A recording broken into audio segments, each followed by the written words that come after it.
Ezekiel 25:17.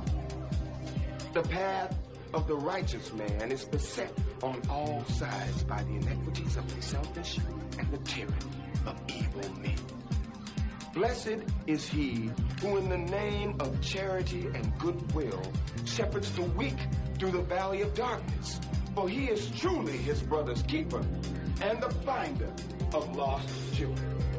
And I will strike down upon thee with great vengeance and furious anger those who attempt to poison and destroy my brothers. And you will know my name is the Lord when I lay my vengeance upon thee.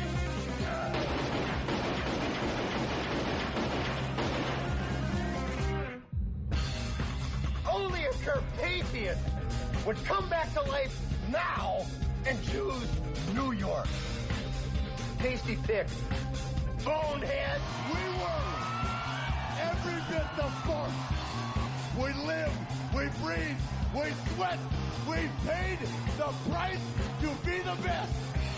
Never been about the boys in the office.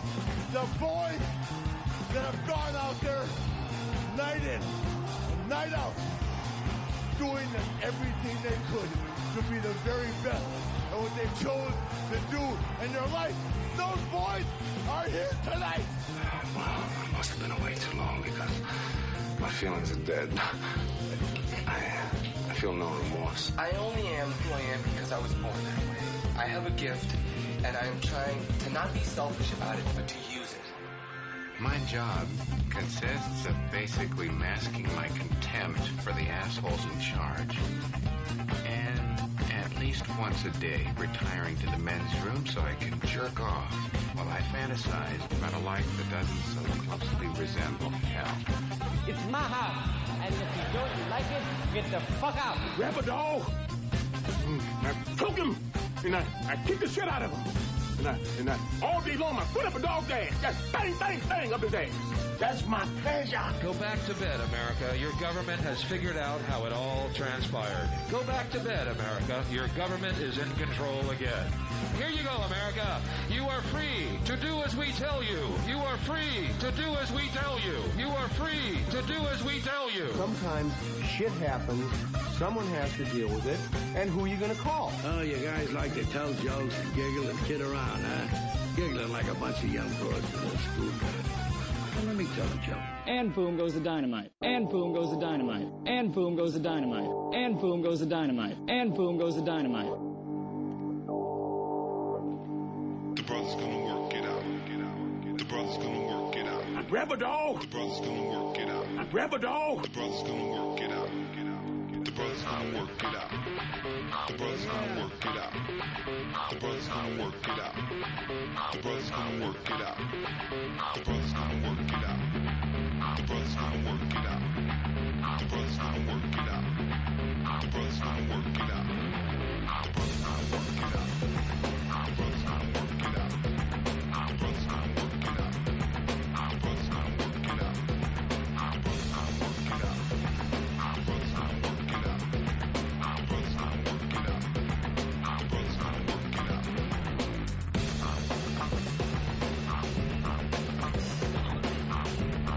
Yeah, buddies.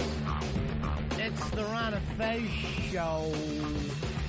I'm Ron, there's Fezzy-Lo. Hiya, buddies. Working music today is going to be Black Earl. My hawbone buddies. Nice. Nice little shout out to the Shriners. Of course. To the Masons. Are you in the Masons? Do they have any black Masons? My father was a Mason. Is that right? Yes. You know who else was a Mason? Who? Mason Dixon. Really? The only one who would throw his name out there first. Mason. Yeah. Mason the Mason. And now he's playing oldies. All right, Ron and Fez show. Fezzy, last night, it felt like the perfect night. It felt like a wonderful night. A magical night for me. I got a chance to see Bobby Bowden cry and just feel bad about himself. David Letterman has Bill O'Reilly on the show and just tease off on him. All because I'm a blotchy-faced liar. Nice, blotchy. It was a very comfortable night all the way around. And just as I'm going to bed, I hear about the miracle in West Virginia that all the miners were saved and it was some kind of a miracle down there and everything was great. I went to sleep like a little bunny, like a happy little bunny.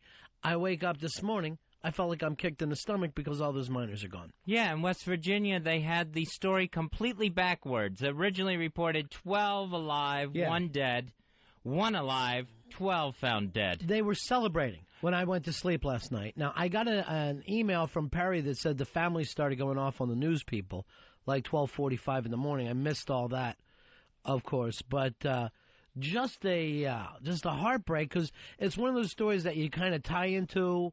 I don't know what it is, but occasionally there's that story that it finds you like pulling and being caught up in and feeling like you're part of it.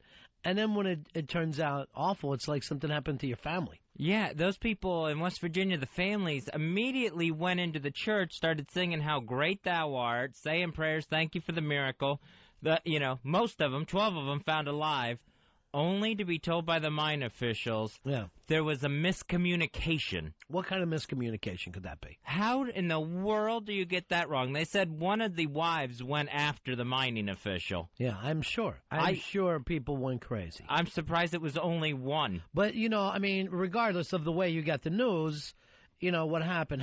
You know what I'm saying? Like, right. No matter what happened with the way that was related to him, it isn't that guy's fault, so to speak. It's a dangerous, to me, a horrible job. It's just, have you ever been down in mines before or down in caves? I've been like in the Luray Caverns. Yeah, that's way wide. I think that's about as deep as I've gone. Yeah, it's deep, but that's also wide, where you went in some of them, like endless caverns, you go down and it's pretty tight. And you're thinking to yourself, I don't know if I could do this for a second, let alone be down here. It's just a job I know I couldn't do, minor. Yeah, and those guys in West Virginia, some of them doing it just because that's where the work is. Yeah, sure. Unless you do that, you're unemployed and you don't feed your family. Right. I mean, it's the same as like if you grow up in a factory town, you have a tendency just to go to whatever the place is that hires big. There's not like a lot of people, who grow up in Florida, move to West Virginia to become miners. It's just something that you're kind of born into. It's a family thing. But absolutely, just a heartbreaking story all the way around. Hey, Matty, you're on the Ron and Fez show. How you doing, buddy? Hey, Matty, go ahead. Yeah. Hey, what's going on, man? Yeah. I went to bed last night about 1:30. I was watching Fox News, and you had like Gerardo on there crying and screaming and hugging and saying like this was his best moment on TV. And then I woke up this morning, I was watching Fox News, and you had them talking about the New York Times and how the editors should get prosecuted, and they totally forget about all the bullshit that they were saying. Oh, so you're saying that the fact that they missed the story last night, they just kind of dropped?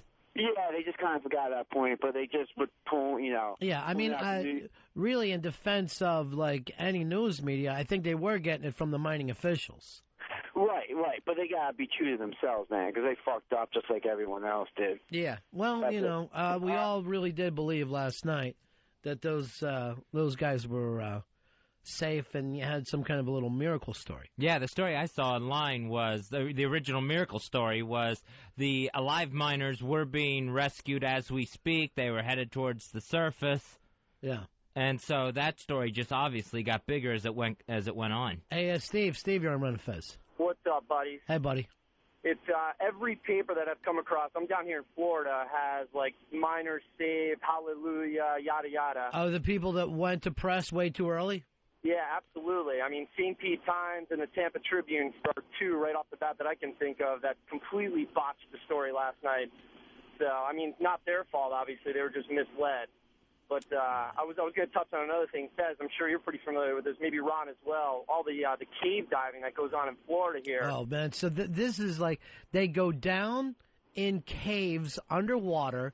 They're diving, and then occasionally they don't know which way is up and which way is down, right? Well, right. I can speak from firsthand experience. I've done it myself, and completely freaked me out. I mean, I did it twice, and I'll never do it again. I mean, I got to open a window right now. Just from the term cave diving, I got to stick my head out the window. Dude, it's completely pitch black. It's cold. I mean, there's really nothing to see unless you're like a geologist, and you're all interested in stalactites and stalagmites. But other than I'm that, not. I have no interest there.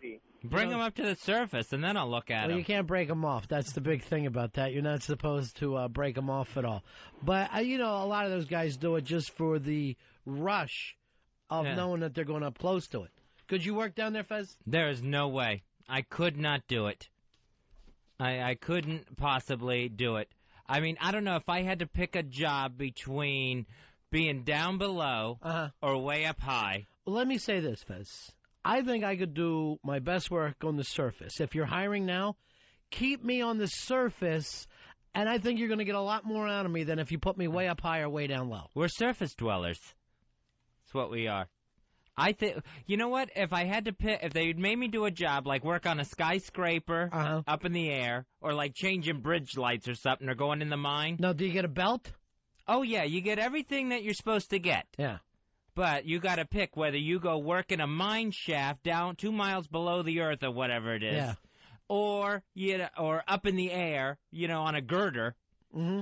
I think I'd still go in the mine. Really? Yeah. At least if you're up on a girder, you can smoke, and that would always be a big thing for me. Can I smoke? Yeah, I don't know. I think I have to go girder on that one. Earl, where would you be? Put me in the tunnel.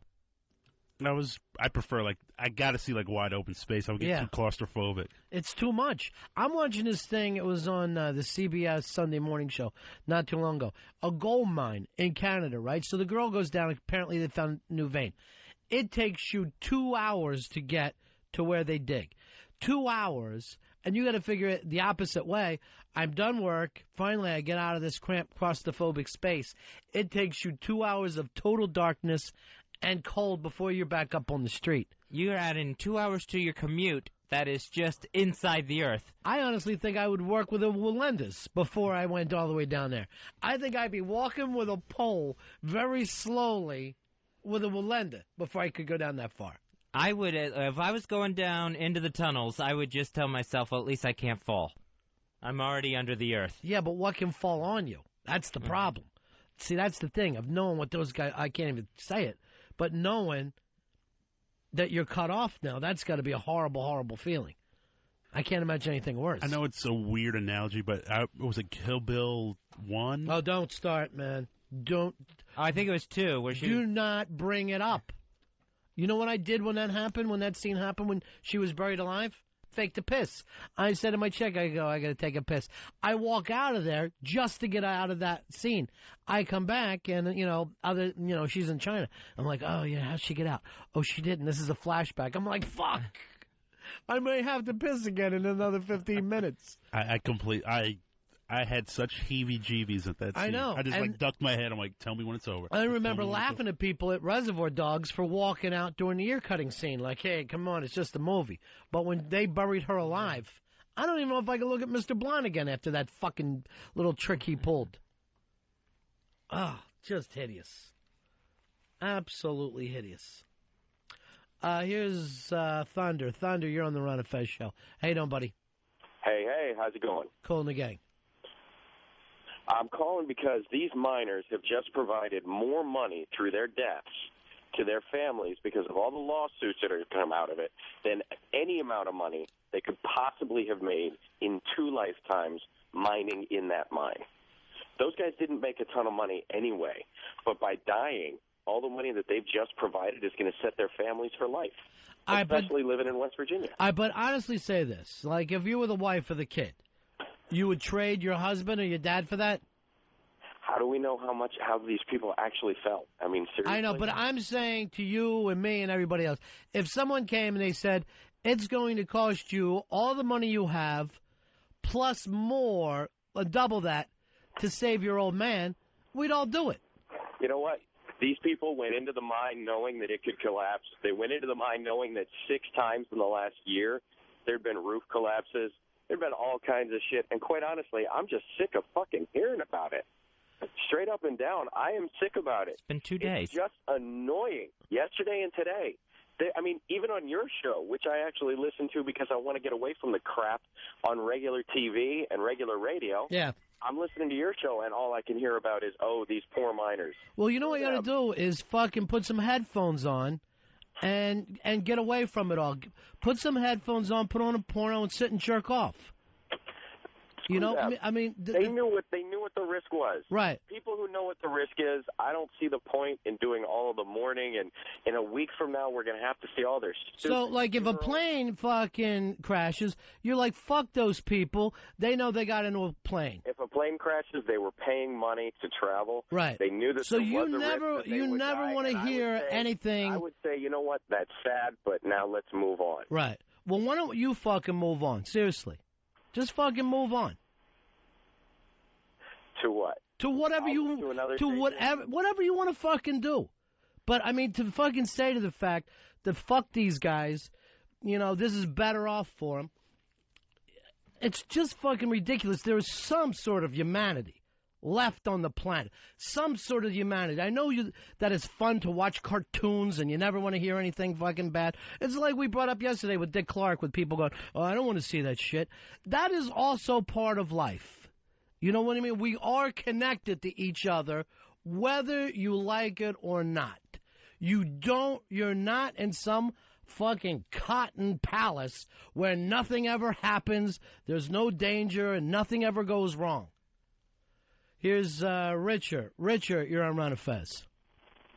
Hello. How you doing, buddy? Last guy just inflamed me. I would never call up the show. I enjoy listening to you guys daily. And crazy. They're going to make more money because of the lawsuits. Do you think their family even gives a fuck about any of that? I can't imagine. I can't imagine that anybody's counting cash today. And, you know, I heard the same thing after 9/11, like, oh, I'm so sick of hearing about those families and blah, blah, blah, or it's time to move on. Things happen in this world. Sometimes you have to take a look at them. And we do share this planet together. Some people don't get the luxury of moving on. Absolutely. I miss Soundboard Fez. I miss him, too. I think he would have been right there and given that guy a piece of his mind. Earl, you all right, buddy? Yeah, I mean, I always relate back to 9/11. I was down there 2 weeks ago. It still stings. It still hurts. It still, you know, and I didn't know any of these people that died. Move on, Earl. That guy was an idiot. I listen to you, so I don't have to hear about bad things. No, it's just, you know, that's just part of life. Like, that guy, welcome to life. Well, yeah. It's that same stupid argument of the troops knew what they got into when they signed up for the service. You know, there has to be some responsibility somewhere. Yeah, but even still, you don't just sign your death warrant. Yeah, but even still, I feel bad when you read the story about Marines dying. They were our guys. Absolutely. You are connected. We are a fucking society, whether you like it or not. Go put on Bugs Bunny every day, because really, it's just goddamn ridiculous. It's ridiculous. Here's Jason. Jason, you're on Ron and Fez. Hey, Ron, good to talk to you guys today. Yeah. That guy. I'm so damn pissed off at him. I can barely talk. That guy that doesn't understand that these people don't have any other jobs in West Virginia to do, just to put food on their table and feed their kids and their families. They take these jobs knowing the inherent danger, right? Just to keep their life going. Yeah, it's not like Donald Trump's son ever wakes up and goes, you know what, Dad, I want to be a miner. Exactly. You know what I mean? You do it to take care of your family. You do it and because it's work that has to be done and you can get paid more than if you work in a Walmart or something. And even if they make it to retirement, my gosh, the lung diseases those guys get, the lifespan's got to be so short to begin with. Yeah, I'm a truck driver myself, and I run around the inherent danger every day that somebody's going to cross the line and hit me head on and kill me. Right. But this is what I have to do to put food on the table and keep the wheels rolling. And if you die, your family isn't suddenly going over everything and going, you know what, this was the best thing that could have happened. Right, exactly. He's dead, and we're going to bring in some Jack. We'll be able to get a new couch. Yeah, a new love seat, something leather, real nice. I don't think that thought went through any of those West Virginia families' minds when they were just screaming and wailing in that church last night. Here's Billy. Billy, you're on Ron and Fez. Yeah, I just had a comment about that fucking idiot that called in about 2 calls before. You know, he ought to just do a favor for his family and just take a bunch of insurance out on himself and go blow his fucking brains out. I guarantee you this guy's never put anybody before himself in his life. Yeah, probably not. Guarantee you. That's what it sounds like. Self-centered, selfish son of a bitch like that. Yeah. That's what he ought to do. Just go blow his... I hope he's still listening. Go blow your own brains out, you fucking idiot. Way to go, Billy. Well, maybe he's uniting people in a way that he really didn't think that he had planned. He really didn't pull out for him. Here's Ron. Ron, you're on the Ron and Fez show. Yeah. How you doing? Yeah, I'm a volunteer dive recovery specialist, and I know what it's kind of like to be down in areas like that when they, the police call to get a car recovered from the bottom of the river, might have a body in it. You got to go down there and crawl around on the bottom of the river, laying in the mud and in the grass, pitch black, can't see anything, doing confined spaces. So I kind of know what those guys were going through their minds. I can't imagine, man. Someone's got to do it, and like I said, there's a group about 10 of us that, it's all volunteer, but someone's got to go down and recover them. What exactly do you do, Ron? I'm a professional truck driver and I'm owner-operator, but people drowned in the rivers, creeks, lakes, whatever. They call our ambulance corps, and we go out and recover the bodies from the bottom of the rivers. And you just have to feel around until you find the body? Don't they kind of drag or something like that first? No. Now you have zero visibility. You might go in a nice clean lake. It looks beautiful, but you get down on the bottom, start kicking up all the mud and the dirt, then you lose your visibility. You're down there by yourself. We have communications geared to where we're talking to the surface, and we're on tethered ropes, so we always have contact with the surface and all that. And there's a backup diver in case something goes wrong. But that's mainly what we do. Just go down and do our thing. You know what I would love to do is have Fez go out with you one day and just try it. Fez? Bad ears. My eardrums would pop down there. So, once. That's all, once. Excruciating. All right. Yeah. I'll talk to you later, Ron. Thanks, buddy. Thank you. 866-RON-0-FEZ, 866-RON-0-FEZ. Do you know, if we're talking about what jobs couldn't you do, 99% of the jobs out there I couldn't do. And I know some of that from past experience. Because you're not going to believe this, Fez. But my attitude that I have normally at work doesn't work most places. Most places, only in radio is it considered an asset to be an asshole. Most jobs, it's against. It's a bad thing. Yeah, we learned that yesterday when you were saying you just put down animals that came into the vet's office. What am I going to do? I'm not perfect. I'm not the best vet out there. By the way, I got certain people that wrote, because the vets kind of took a beating yesterday. But some chick in California said she'll go out with any vet. They turn her on.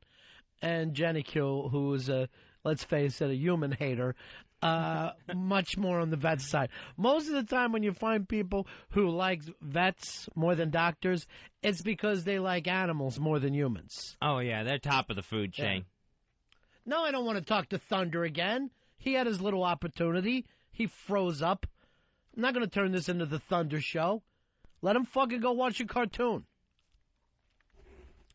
But this also came up, and on one of the emails, saying, do you put a vet above a chiropractor? Now, I will admit this, and I know nothing about chiropractors, but it does annoy me that they call themselves doctor. Oh, yeah, they don't have near the schooling of a vet or an MD, right? What do? You crack people's backs. It's basically a massage therapist. Yeah. I don't know if to me, a doctor, no one's ever going to yell out at, Madison Square Garden, oh, my God, is there a chiropractor in the house? There's never an emergency chiropractor, please put your drink down and come running into the other room. That's what I mean when I say doctor. And I don't even like when a doctor makes you call him doctor. Like if you see somebody, you're like, oh, Mr. Anderson. He goes, Dr. Anderson. I'm like, well, not here. If we're at the hospital, yes, then you're fucking Dr. Anderson. But here, let's not make a big deal about it. I got a cousin who insists on being called doctor. Yeah. He's a chemist. He makes toothpaste for Procter & Gamble. Insists on being called doctor. See, that's a different kind of doctor. He's like mad scientist. Yeah, he's doctor. like a scientist. again, I'm sure if I showed up at the toothpaste company, yeah, throw it around. I'm forced to call on your doctor. Right. I was going to bring that up, but I can't look straight at Master Poe. Well, and the other part is chiropractors, there's no real solution for chronic back pain yet. Like, you go to a doctor for an ear infection. He gives you medicine, the ear infection goes away. Right. The chiropractor, you have to keep going back to and back to. And he just pops you again. If I could pop my own back, I wouldn't need a chiropractor. Are you saying that they never cure anybody? Chiropractors never cure? Yeah, they never really cure people. So when I've never been to a chiropractor. Me neither. You sign up for life, you're saying? Yeah, it's like a bad slot machine. It never pays off. I've heard that once the chiropractor starts popping, then you just got to keep going back. Yeah. I had no idea about that. Here's Troy. Troy, you're on the Ron and Fez show. How you doing, buddy? Not too bad. Yeah. Hey, Troy, go ahead. Well, my wife's uncle is a chiropractor here in Oregon, and thank God he ain't got XM yet because he probably kicked my ass. But he's always, getting on me about, taking medicine and taking, all these drugs and stuff that I get prescribed for my knee pain. And I had knee surgery a couple of years ago, but he's always trying to push on me this glucosamine and bullshit, this homeopathic bullshit. I don't buy it. But, I mean, you also can't do dope for the rest of your life either without running into problems. That's true, but still, I mean, he considers himself to be this all-high and mighty doctor, and he's not. He cracks my back, and he makes me feel good when a ribs goes out. Yeah, they give shoulder rubs. But you can't say it to him, right? I probably could if I was drunk enough, but other than that, that's pretty much about it. Take your pain medicine and give him an earful. I would hate to be the pussy in the family. I don't even know how to deal with. Boy, I'd love to tell him what was happening, because I would tell him right at Thanksgiving in front of everybody.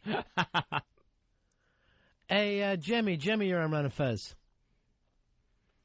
Lost you, bro. Here is DJ. DJ, you're on the Ron and Fez show. How you doing, buddy? Doing good. How you guys doing? Good. I just wanted to call. That caller earlier about the miners really just pissed me off. My dad spent 25 years. I'm from West Virginia. He spent 25 years underground working in the coal mines. I remember when I was very young, he took me in the mines and showed me what it was like and scared the fucking piss out of me.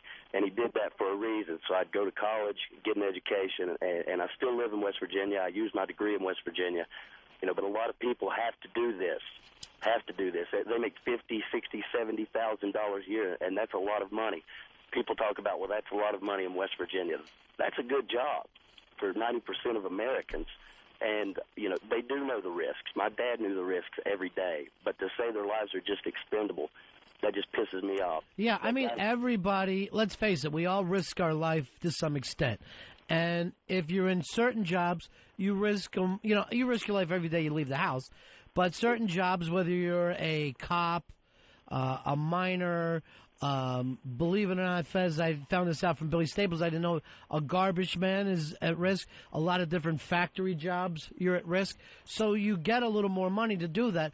But you don't do it out of basic greed. You do it because that's what the job entails, and you're there to take care of it. And that's just the flip side of a free society, too. There's just jobs that aren't glamorous. Most jobs, 90% of every job isn't glamorous. Like producing a radio show. Well, I didn't say jobs that. People just don't want, but they do.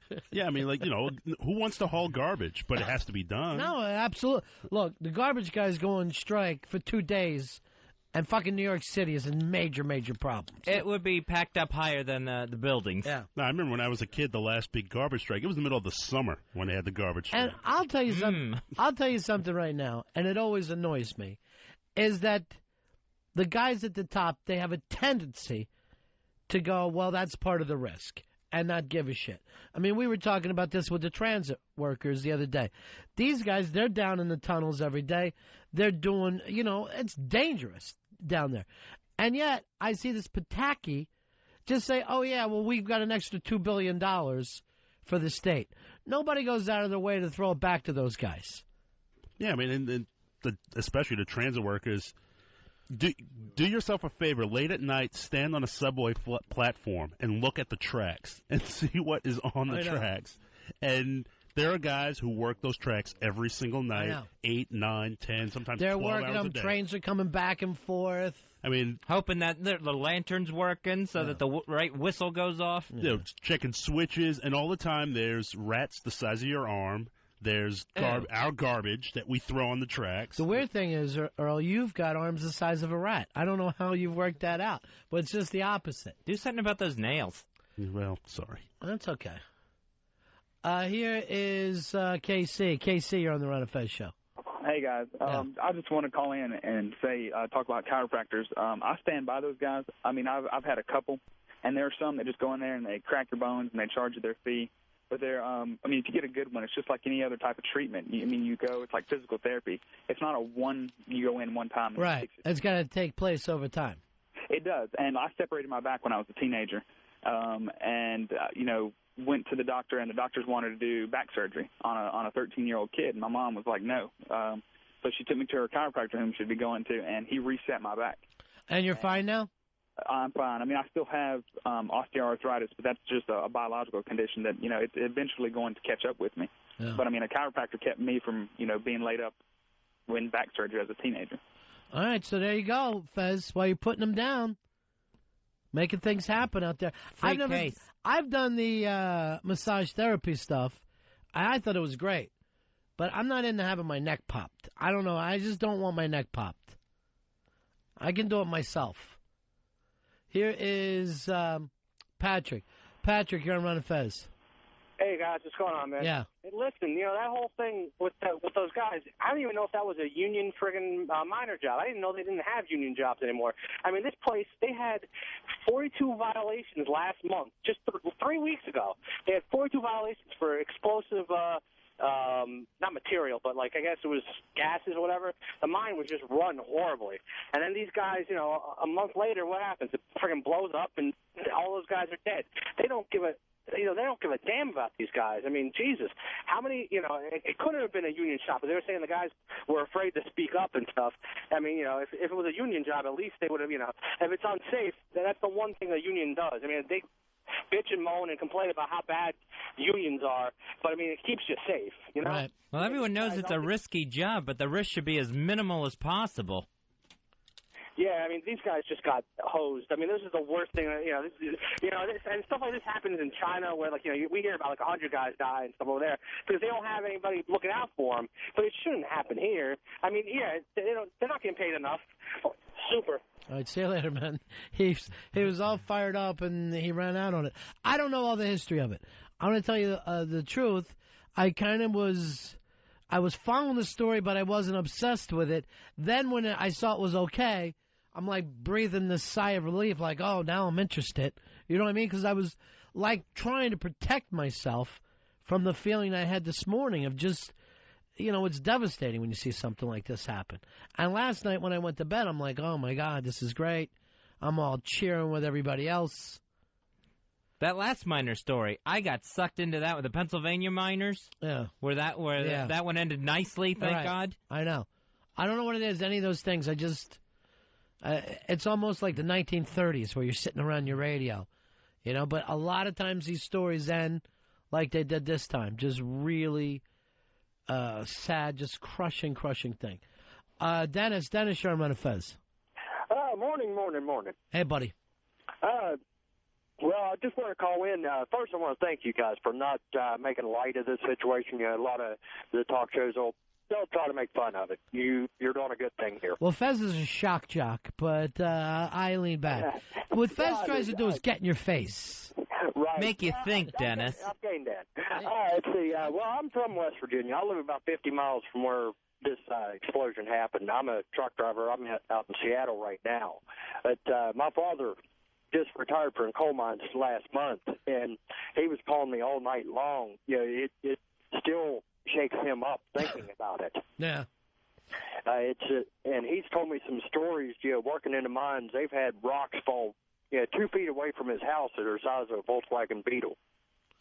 Yeah, I can't imagine. And as far as, those guys are not making a lot of money. My father was in the mines for 35 years, and when he retired, he was making about $60,000 a year. And every day you're risking your life, right?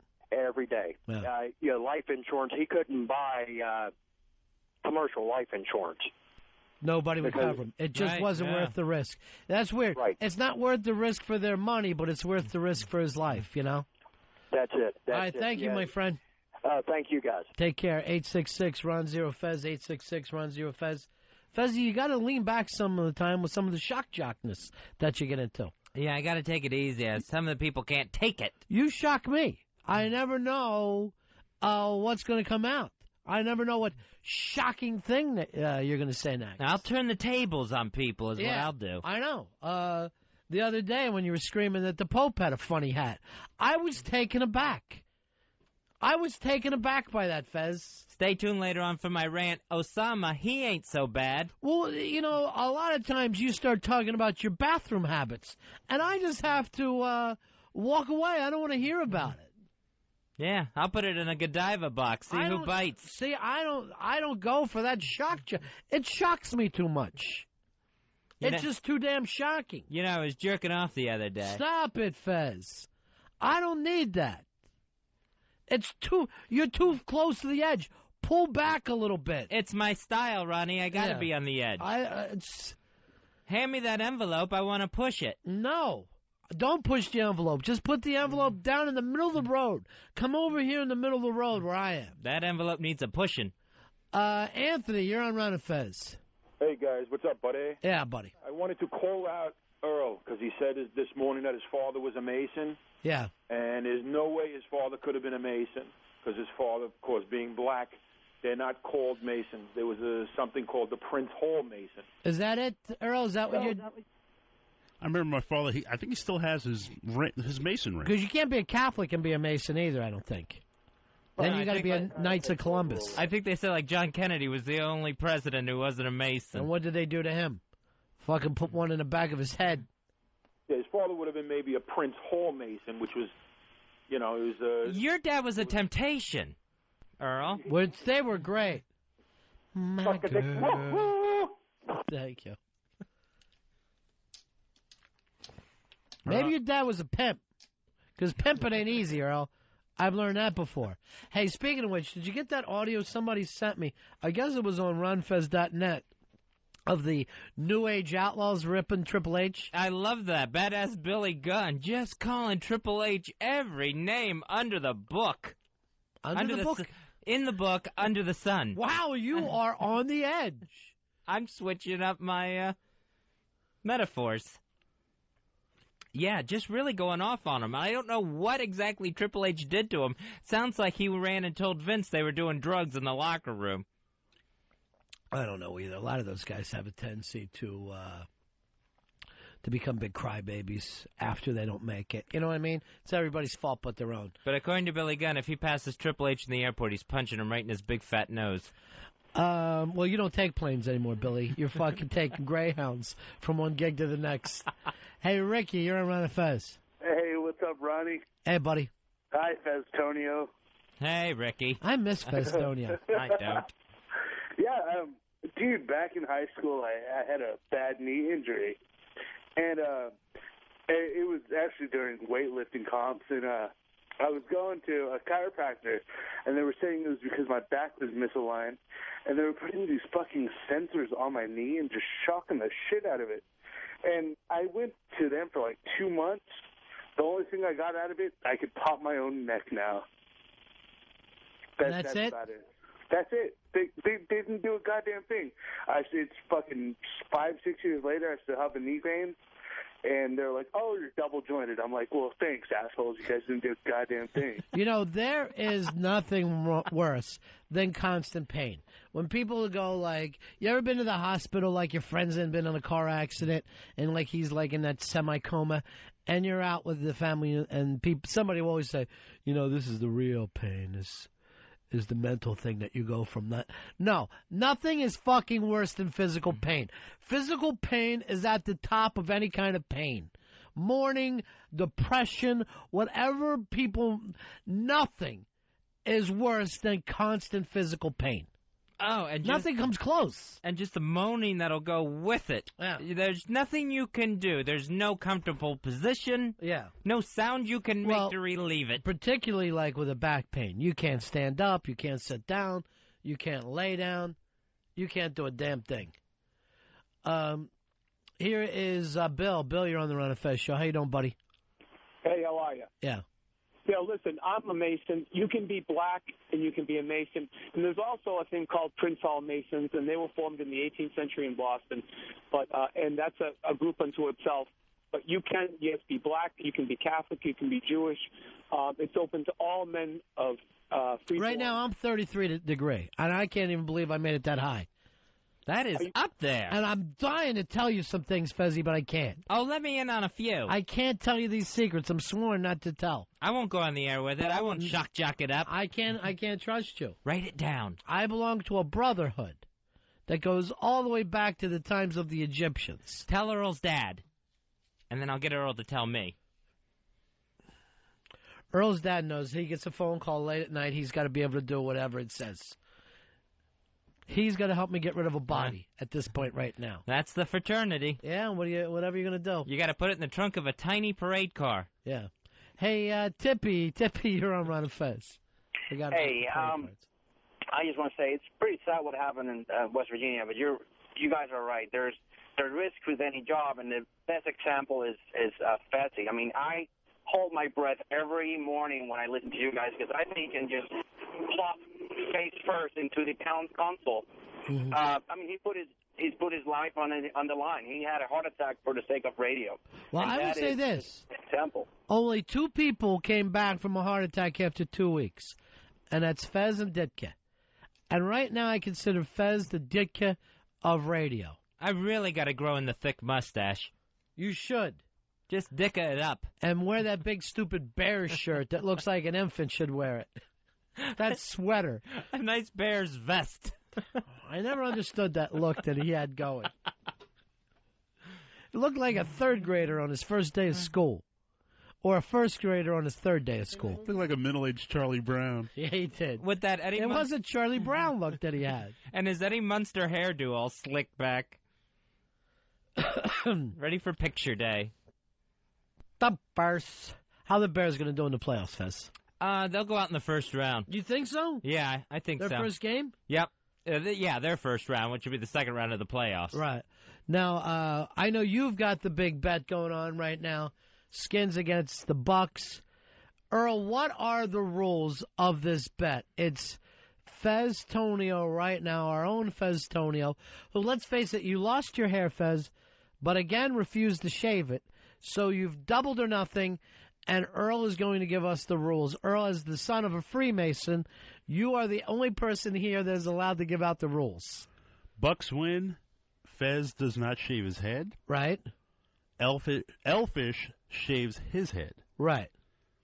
And pays his own way to New York City to get his head shaved. Which means we'll never see him. That's not necessarily a bad thing either. Skins win. Yeah. Fez shaves his head and has to pay for Elfish to come to New York City to watch. And then is Elfish staying at your house? I'll throw in Elfish can stay at my house. Oh, that's disgusting. And no point spread. It's a gentleman's bet. And then I will move. Yeah, first of all, if Elfish is in this room, I'm taking off that day. And I've already talked to Wiki about it. A matter of fact, Wiki insisted that I take off. Another one of those emails? Yes. He goes, I can't have you in there with Elfish. It's disgusting. All right, so all this comes down Sunday. And Fez, to see how your jinx goes, because you've been on a constant jinx. Oh, yeah. It is nonstop. Tonight you've taken Texas against USC. Yep, I like the Longhorns tonight. I did until you took them. And I completely flip-flopped. And it's just, I feel like putting a bar towel over your head and make you stand in the bathroom because your luck is awful. I don't want that face looking at that team. Do me a favor.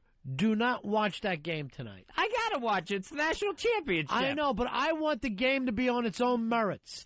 I don't want those kids from Texas jinxed because you happen to be sitting there with a hot dog in front of your TV.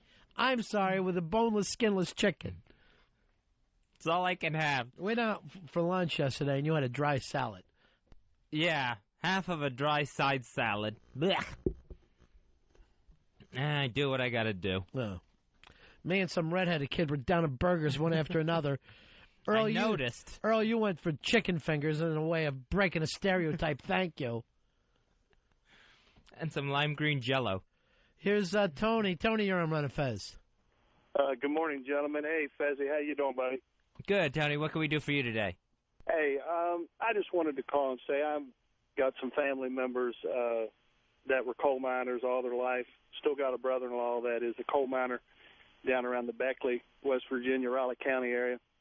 And one of the interesting things he brought up this morning as he called me from Beckley was the fact that all the years they'd coal mined, when they made it obvious that when they shut these mines down for a day or two over the holidays, that the ventilation equipment, unless we were mistaken, they specifically said the ventilation equipment inclusive was shut down in this mine. And from 20 to 30 years of experience, the guys said that of any mines, 6 or 7 different mines they've worked in, they had never in a 20 or 30-year period ever remember that the ventilation would be shut down for any reason in a mine. And sounds like to me that's going to be an issue. I don't know whether they were trying to save money or what the deal was, but the original report I heard is that the explosion that caused the cave-in was due to a lightning strike. You would think if there's one place you're safe from lightning, it's 260 feet down in the earth. Yeah, you would think. And I mean, I think it's preliminary. Who knows what's going to come out of this? But it's just a terrible thing. But again, I did listen last night on CNN, and I was able to, hear the president of the mine. He did verify, unless I'm crazy, that the fact that when they did shut the equipment down for the 24 to 36 hour period, that the ventilation was part of the system. And any time that unless you just can't afford to run it, for goodness sake, if you're in that bad a shape, what would it hurt to have the ventilation running in the mine, especially if it turns out that this was a methane problem, some type of buildup of gas. That's the purpose of having the exhaust, the ventilation 24 hours I'm sure a day. a lot of this stuff is going to come out, and it'll just be a matter of how much people are paying attention to it. I understand that some government things have changed over the last couple of years that have kind of been on the sides of saving money and pulling back from safety, so maybe a lot of that stuff will be looked at as well. Well, listen, I appreciate your all's time, and I'll tell you, they couldn't get me to do it in a million years to go underneath there, and like a caller said before, you just have to mark out ignorance with versus intelligence. Everyone says things they wish they could have back. Maybe that guy's not as big a turd as he appeared to be, but couldn't get me to do it in a million years. I know, like I said, from watching my brother and brother-in-law's work, that's all they got down there. It's and you go out here, I'll say this last, and I'll let you go. You constantly see these people the holidays, they're holding these signs up, they're standing out in front of Walmarts, and they don't want to work, they don't want to do anything. At least these people get up, they get their asses out. Oops, we lost you there, buddy. I understand what you're saying now. I understand what you're saying. Those guys go out, they work hard every day, and they try to make things happen for their family. It's just a heartbreaking story. I'm sorry if it brings everybody down away from Fez shock jockiness, but it happened. It's in the world. What are you going to do about it? Here's Steve. Steve, you're on Ron and Fez. Boys. Yeah. How are you? Hi, buddy. I just wanted to let you know, Fezzy, I want to thank you because I'm putting my house on the line for the Redskins and the Bears going to the Super Bowl. And I wanted to say something about chiropractors. There's a small place in D.C. called Lily's, and I got to tell you, this is some of the finest chiropractors in the land. All right, so I guess that's you're going to get a happy ending. From your chiropractor. That's the kind of massages I get into. And here's what I hate, the uncomfortable negotiation at the end. I'd like to get the negotiations out of the way at the beginning. Well, then, everyone can just leave on a nice note. Instead there of doesn't what? have to be any uncomfortability there. Another 135 to finish this?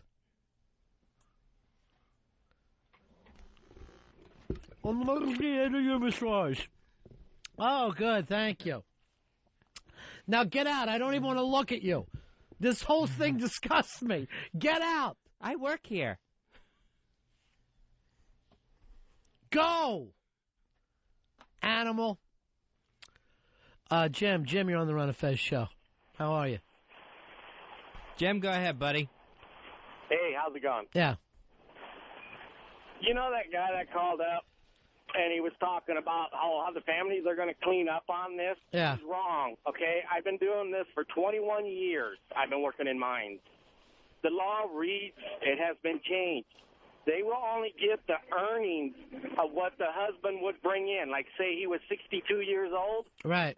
The mine says, well, if he lives until 70, that's 8 years. That's $240,000. That's all the family will receive. The guy needs to listen a little closer, you know. Right. Well, Thunder, he's a big know-it-all. He knows about everything, Fez. So He's the people Thunder. want to call up and talk about, how the families are going to clean up. No, they're not. Families are not going to make that much money. That's $240,000 before taxes. Okay? Now, say one of those guys had a family with 4 kids and a wife. How the hell does she support them? People need to think. I know. My friend. One of the hardest jobs in the world is in mining. People think piece of cake, and it's not. Like I said, I've been doing it 21 years. I have degrees. I have everything. And believe it or not, they do try to make it as safe as possible for everybody. I know That's that. what Henshaw and Oshie's out there for. All right, thank you very much, my friend. You bet. All right, take care. And then, of course, even under the best circumstances, that's what I'm saying, you want to turn in and blame and whose fault was it, and it all should get looked at. But no matter what you do, there is an element of danger. I mean, we were talking the same thing with police officers. And you want to do everything you can do and all the training you can do to make that job as safe as you possibly can. And yet you're going to lose police officers. Even if you do everything, everybody on the job does everything correctly, a situation is going to come up and you're going to lose an officer. Things go wrong. No. It just happens, and that's the way the world's set up. Here is... world. Here is our old buddy. We haven't talked to him forever. It's Cigar Sid. Hey, buddies, how you doing? Yeah. Hey, Cigar Sid, what's going on? I feel that Elfish is getting swindled on this bet. It's supposed to be double or nothing, and really, the only thing that you guys are putting up is a train ticket. Now, first of all, it's not you guys. This is between Elfish and the Shock Jock. What is it that you want for him, Sid? An extra sandwich for you? I think throw in a tuna. A cooked turkey. Oh, he ate a frozen turkey one night. Fez has got to keep his hair cut until the Bucks win next season. I think that's the only fair way to have Elfish put up his hair again. Fez should have already lost his hair. I can't say that Fez's hair shouldn't already be off. It should. And I offered that retard all those things, and all he wanted was a ticket. Yeah, he wants to come to the Big Apple. That's what he's after now. Well. And, Sid, I know you say that the Redskins always shit the bed. It doesn't work out for them. What's going to happen this year? This year it is going to work out for them. I don't see them losing another playoff game in Tampa. That was the last time they went to the playoffs. When was that, Sid? 99? Yeah, 99, and that fluke Dan Turk snap on the field goal to win the game. So you're willing to put your hair up? Absolutely. This is amazing, Fez. I only have one head of hair. I'd bet you two, Sid. Shave your ass. We don't have that kind of time. Shave your head and your ass. Do we have Sid's song Fat Baby? Look that up. That's a song by the Paranoid that put together. Sid used to do the show with us. And, of course, you and Perry had a big fight the night you lost your license, right, Sid? Yeah, he was my drinking buddy when I... Right. So you sold him out, you blamed him, and then later he wrote a song called Fat Baby about you. Right. Yeah. And, of course, you do taking care of business. Fez, I'd love to see Sid again if you're going to bring this bet into it. I have Sid scored Elfish. Oh, that'd be great. Sid, you want to do that? That's not a problem. All right. So Sid is in. Have we found that song, Earl? That thing should be handy. It should be like in your utility belt or something. This may be the greatest song the Paranoid ever did.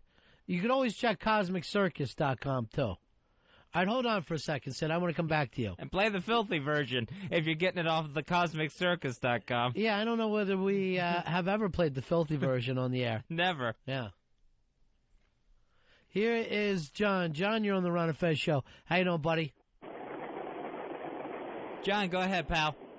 Hey, I'd like to see what Crazy Jen has to say about tonight's game. You know what's odd about Crazy Jen is one of those dropped out periods again, where occasionally we'll hear from her 3 times a day, then she hits whatever wall she has and goes away and we don't hear from her.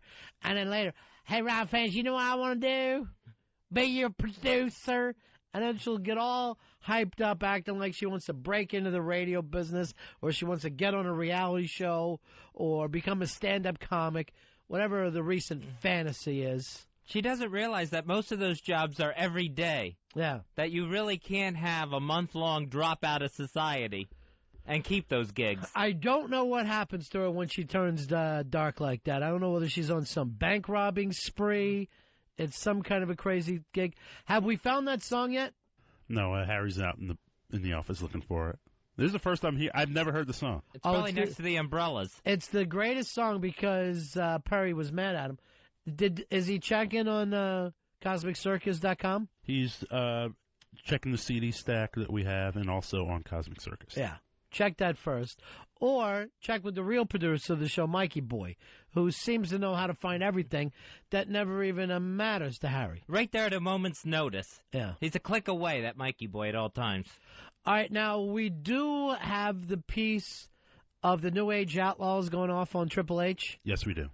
All right, now this is an internet TV show, or I don't know what you call these things, Fez. Blogs, a video blog. I don't know what the hell the name is of everything anymore. I think that describes it best. So it's like a shoot interview, and it's the New Age Outlaws, Badass Billy Gunn, and the outlaw Jesse James. Now, what are those two doing now? They used to be in DX with Triple H. I think they're in the NWA TNA promotion. That's on Fox Sports. Never saw it. With Jeff Jarrett and Kevin Nash.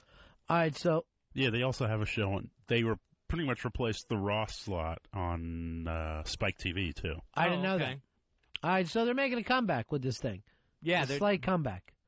Finally, another federation. Well, here they are shooting on Triple H. But Hunter was always a dick.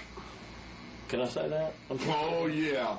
Yeah, you I will. Hey, and what's up with that freaky mustache? He's a fucking idiot. I second that. I almost broke his nose one time. You know, it's kind of, for me personally, was to get along with them because Hunter, mostly, because whipping his ass would get me fired. That would have got me fired. You beat him up, you get fired. And I wasn't about to sacrifice, the career that I had and taking care of my kids. There's always and something my holding you family back at the time for whipping his ass. So, I kind of just, whatever. Just let it blow off. Just let it blow. But I promise you, I promise, if he were to come up to me and say something, I'd beat his fucking brains in. Yeah. Because he's a no good motherfucker. What if he said hi mid card? And I'll say this just to kind of level it out. He's got talent. He is. I don't take none of that away. He does have talent and he can work. But when you can do that, when you can bring other guys with you and bring other guys to that point to make the whole company better, why would you not do that? Yes, but when you have somebody, why not do something for me, Billy Gunn? If you had like us, for example, wanting to get up to that next level, but he was always fucking jerking that shit right out from under you. Sit there and talk to you. Hey, you guys are doing great. You guys are over like a motherfucker. Yeah. Turn right around. Hey, them guys are in the fucking bath and shooting shit. They're fucking smoking shit. They're doing. Where the fuck? Why? Why when you he doesn't deny it. He just says, why tell? Why do you fucking do that? Because he wants to sit on top alone. That's all right. Bad things happen to bad people. That motherfucker passed me on the way down. When he's not married to his boss's daughter, or he's fucking in trouble or something, he fucking dog passed me in the airport, I'm gonna fucking knock his And what's up with that out. Mustache? Did Hunter change the media when Sean left? Yeah, he just took the helm. Why do we have so many fucking Hunter questions? Wrong. Do we really have to have that many questions about? No, we don't. Because he's just a fucking. Yeah, ask about Bart Gunn, what he's up to. No, we never came closer to him at all because he's a fucking cocksucking piece of fucking shit, and I don't know how to say that. I mean, I do know how to say that, and that's exactly how I'm going to say it. But I mean, we're not close to him. We don't want to be close to him. Well, okay, here, I don't want to speak. No, speak for I him. don't want to be close to him. I don't give a fuck about him. He's a bad person. Bad things happen to bad people. He stabs people in the back. And I'm not talking just us. I'm talking about kids that are good that are coming up. I'm talking Randy Orton. He fucked Randy Orton so bad it was ridiculous. And that kid is probably one of the premier best guys that was coming up. And you're gonna lose the title because you have to go do some movie. That kid steps in and was carrying it great. And I mean, Randy Orton is very good. And I mean very, very good. Great charisma. The acorn don't fall far from the tree. Right. Great charisma, great personality, good entertainer, and he just fucking stabs people in the back. And he's just fucking garbage. He's just fucking garbage. And that's just the way it is. Ditto. Now, a little sour grapes there, Fezzy, but let's not act like the badass had never gotten any push in the WWE. Right, yeah. I saw them try to singles him up plenty of times. And was there ever a pop there? Never. He held the tag team titles 1,000 times with different partners. Right. And then how many names did he go through in singles? Rockabilly. Yeah. Badass Billy Gunn. Mr. Gunn. Mr. Ass. It's not like I can feel too sorry for him that he didn't get some kind of opportunity. Oh, I love the sour grapes gimmick, though. They sounded like a little wasted, too. Yeah, they did sound a little wasted. I don't know if they were or not. That's alleged, Earl. Allegedly, they were. Who are you, Hunter? Going to the boss with this? He's a fucking dick. You know what else he is? Asshole. And what's with that mustache? All right, that's enough, man. I'm doing the talking. He's a dick. Ditto. All right, man. This is my time. How about that mustache? You said that. But he's a dick and an asshole. I don't know how to put it. Acorn don't fall far from the tray. What? It's true. An acorn doesn't fall far from the tree. How far do you want an acorn to roll once it hits the ground? Here's the thing. What if it's on a cliff? Then it could really, theoretically, fall miles. Yeah, that's a huge amount. See, they don't think before they talk. But it's always somebody else's fault. Why you haven't gotten farther in life. It's always somebody else's fault. Yeah, and why didn't I get a bigger push from him? Right. You know, why didn't he help me? Yeah, just not even, I was doing this on my own, and he came in and C-blocked me. No, he just wanted the help. Other than let you in DX. Which didn't need to be done. They should hook up with China and just be in that whole bitter thing. DX with an EX, like the ex-wives. And then Six-Pack or whatever. What's the last name he used? Oh, yeah, X-Pac and... Tupac. He was Tupac for a while, and I guess he got shot. Have we ever come up with that Cigar Sid song? No, Harry's still looking. Why bother? The stack of CDs he's looking through, I checked. That's a stack of pancakes. Tell him to put some butter on those CDs and a little bit of syrup, then he'll be happy. All right, we'll take a break. We still got Elfish hanging. I mean, not Elfish. His, I guess, manager now. His mouthpiece. Yeah. The mouth of the South, Cigar Sid. I feel my client has been mistreated. All right, we'll take a break. We'll go back and try to find this song because it's funny. It's the Ron and Fez Show. Ron and Fez, XM 202.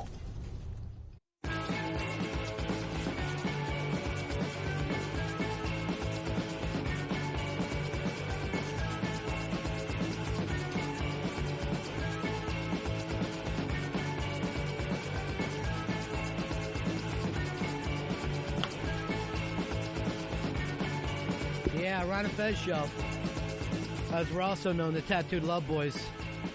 Fez, how many tats you running right now? I got 3 tattoos. Actually, I had to stop and think. I'm thinking, did I ever get a 4th? No, I have 3 tattoos. Your goal is 50. 50 tattoos altogether. One of each state. Yeah. So far, I have Virginia, New York, and Florida. Maybe you just get a big map on your back of all the states. Well, Cigar Sid is on the line, and believe it or not, Fezzy, Mikey Boy has found the song that we're looking for. The only real producer of the Ron and Fez show, Mikey Boy. God bless him. Yeah, God bless Mikey Boy. What will we do without him? Fail miserably. Yeah. What about this? A world with no Mikey Boy. Oh, yeah. I can't imagine it. I don't want to picture it. Did you feel the chill that just went up and down your spine? I just don't even want to think of that kind of world. A world of sickness. Yeah. And pain and agony. Well, Cigar Sid called you today. Now, Sid was our intern at one time. Our biggest. Yeah, by far. And he is a Redskins fan. He wears the Redskins shirt, the coat, his room. He lives with his mom, and he's got the Redskins pillow and sheets, and everything is just very Redskins in his life. He's got 2 pet hamsters, one named Joe, the other Gibbs. When he plays Madden, he's always the Skins, and he felt like you were taking advantage of a drunk, retarded elfish. Sid? Yeah. Yeah. Have I put that correctly? Yeah, pretty much. You feel okay about it? I don't see it as a problem. Yeah, and you're loaded up on this Redskins, huh? Yeah, I can't get enough of it this year. All right, hold on. Here's Eastside Dave on the other line. He wants to talk to you. Dave? Yeah, buddies. Yeah, how are you, buddy? Yeah, I'm sick of these meat fists, Cigar Sid and whatnot, always betting against Fez. I'm putting my Thank you, Dave. I'm putting my hair on the line with Mr. W. What do you think of that, Sid? Hey, that's fine. Wow. Yeah. Sid, you'll put your hair up against Eastside Dave's? I will. My beautiful Shirley Temple red hair, huh? You can't get this in a store, huh? Thank goodness. That's your challenge. All right, so here we go. A big Giants fan, Fezzy, coming. This is what you actually asked for yesterday. You wanted Harry to be there for you. Yeah, this is exactly what I would have loved Harry T to do. Yeah. To come to my defense, go ahead and say, yeah, here's your double or nothing. Here's your second head to shave. Right. But no, I'm just absolutely not. Left out in the wind by Harry one more time. You know who Eastside Dave is to you, Fez? Who's that? Robin. Yeah. Right. He is your sidekick, and he's ready to jump in. And he's right there by my side. He's all-American boy. Yeah. He is right there with me. I'm part black. Everything fits. Wow. I got a breast reduction in '92 as well. All right, so that's phenomenal news for you. That is great. Thank you so much, Eastside Dave. You're welcome, Mr. W. And if we lose, we're not shaving our head. We're just going to get Master Poe to kick Cigar Sid's ass. Huh, Well, Master? that may happen. He may have to beat up those two. Bye, buddies. Yeah. All right, see you later.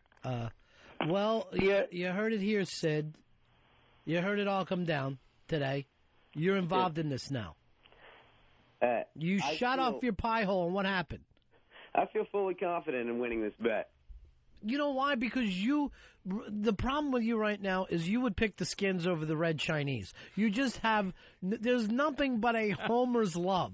It's not gambling, and it's not being into football. It's just loving the home team. Well. And you think they're going all the way? They've got a shot at making it to the Super Bowl. I don't think they'll win. No wild card team has ever gone further than the divisional championships. No. What about the Oakland Raiders that year, I think it was like 80, 81? Well, that was back when wild cards got home games. What it is no wild card team has ever won 3 games on the road. You know what worries me? To go to the Super Bowl. You know what worries me, Fez? What's that? Now you sound like Mark Lawrence. Now you're bringing up your loser jinx talk that makes Sid look like a genius. All right, so Sid, you and Paranoid had a bad fight, right? Right. And the fight was about what? You were out drinking. You were underage, right? Yeah. And what happened that night? What went down? He accused me of stealing his money or cards or something. Yeah.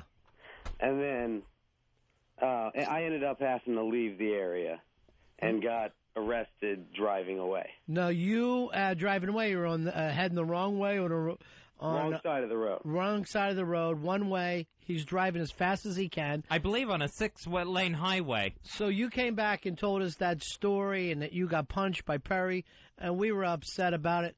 And Perry not the best at arguing, Fezzy. So what he turns around and does is answers back in a song, and you were getting called Fat Baby because you look like an enormous infant. You know that, right? You're a big guy with a baby look. Yeah. It's the lack of facial hair. And you're still a virgin. That's not true. Oh, it's not true? What's the No. guy's name you were with? Greg. Okay. All right, so... Greg Williams, defensive coordinator. So here is, you know what, jacking off to your Madden game doesn't mean that you're no longer a virgin. All right, so here's the song that Perry did about you called Fat Baby. Fat Baby is an underage alcoholic. He got arrested for driving on the wrong side. He'll stay a virgin until he gets convicted. Gonna get fucked up the ass when he goes to prison. Stupid motherfucker's gonna drop dead of a heart attack before he's legally able to drink.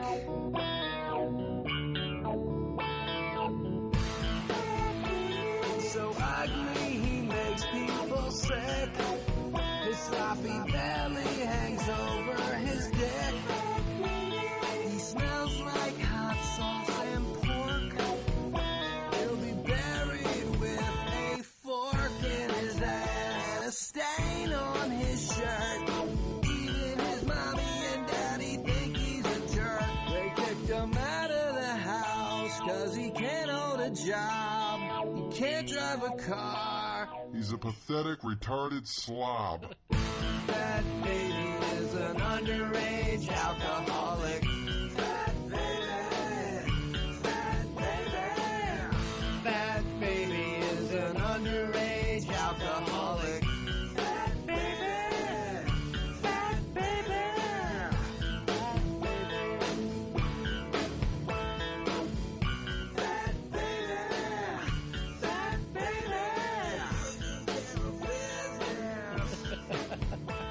Taking care of business. All right, Fat Baby. That was the song about you. It wouldn't hurt so bad if it weren't all true. Everything. It's like reading his bio. That's the problem with it. That is the first time I've ever heard it. It's the audio resume. Yeah. I can't even talk. It is. It's a difficult position. All right, here is the master behind it all. Here's Paranoid. Hey, Perry, how you doing, buddy? Hold on. Perry, how you doing, pal? Hey, what's up, guys? Hey. Hey, thanks for playing the song. Sorry I didn't have it on the site, but it's going to be up there in about 10 minutes. All right, so that's CosmicCircus.com. Wait, whoa. That's the Cosmic Circus. Ah, the Cosmic See, Circus. that's where I'm a little different there. Yeah. Man, I haven't talked to Sid since that song, I don't think. Has it been that long? Because you guys used to be drinking buddies when you'd come by the studio. You guys and Elfish would all climb together into that hotel. What was that pathetic hotel? The Breezeway Motel. The Breezeway, which was right next. And the three of them would climb in a king-size bed with a bottle of tequila. It was good times. It Yeah. was good times. I had no idea the boy was only 17 at the time, though. Yeah, that was a problem. Tell it to the cops. No. Sid? Yes. How are you, buddy? Doing great, Perry. How you doing? I'm doing good. Look, we were the original Cosmic Circus, Ron. Yeah. Elfish, Sid, and myself. And who knows, I think maybe now that Sid has called in, we can maybe take it a step further. In what way? He's legal to drink now. Oh, is that right? You're 21 now, Sid? Yeah. So do you think you'd like to get back together with Perry? That's fine. You know why? I've got a stomach problem now where I can't drink that much anyway. So. Why? What's the stomach problem? A frozen turkey stuck in there? Yeah. They get lodged. His parents caught him eating a frozen turkey one night, biting into it. Couldn't wait to even cook it. Hey, Sid, did you do any time over that? What happened? Yeah, I did 2.5 days in jail. See, that's sad, Perry. Although it wasn't that bad. When I got out, I was able to walk straight to the station and go on the hideout. So. But your ass was bleeding. And they said, the hideout guy said, because we came in, we go, what's this dry blood all over? And somehow you put on weight in prison. Well, we all learned a valuable lesson that night, I think. Yeah, I think we did. All right, so, Sid, your hair's on the line, right? Oh, yeah. Yeah. Perry, I know you're a big Skins fan, right? Are you kidding? I'm the biggest, baby. Yeah. But I don't have anybody to bet with, so, I definitely shave my beautiful locks because I know the Skins are going all the way. All right, hold on. Here's Snuggins on the other line. Who? Hold Hold on. Snuggins, how you doing, buddy? What's up, brothers? Hey, man. I'll put my hair on the line. Wow. Why not? Perry? I've had it for quite a while. A good connection here. I can't Yes. Triple threat match, Perry? Let's do it, baby. All right, there we go. Now it's Snuggins versus Perry. Before we're done, Earl, you may have 6-7 days of just pure head shaves in front of you. And Earl can do it any way he wants. He wants the razor, anything he wants. All right, there you go, Snugs. Sharpen up the clippers. It's a three-way hair dance. Yeah. I'll take it a step further. If I lose, Yeah. I'll let Earl cut my head off. How do you like that? Earl, would you do that? I'll get the machete ready. I don't Yeah, care. cut him off right at the shoulders. Beautiful. All right, talk to you later, Snugs. See you later, Perry. Bye, guys. I don't know. What do you think? Fat Baby song one more time? I'd love to. Go ahead, Earl. We need to have it. Yes! Sid, talk to you later, buddy. All right, have a good one. Underage alcoholic, he got arrested for driving on the wrong side. He'll stay a virgin till he gets convicted. Gonna get fucked up the ass when he goes to prison. Stupid motherfucker's gonna drop dead of a heart attack before he's legally able to drink.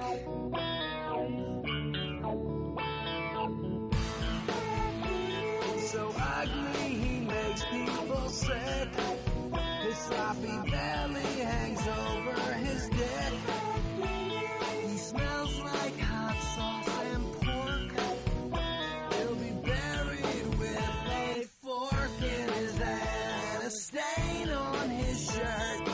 Even his mommy and daddy think he's a jerk. They kicked him out of the house 'cause he can't hold a job. He can't drive a car. He's a pathetic, retarded slob. That baby is an underage alcoholic. Fat baby, fat baby. That baby is an underage alcoholic.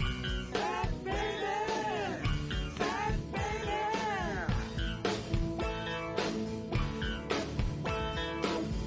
Fat baby, fat baby.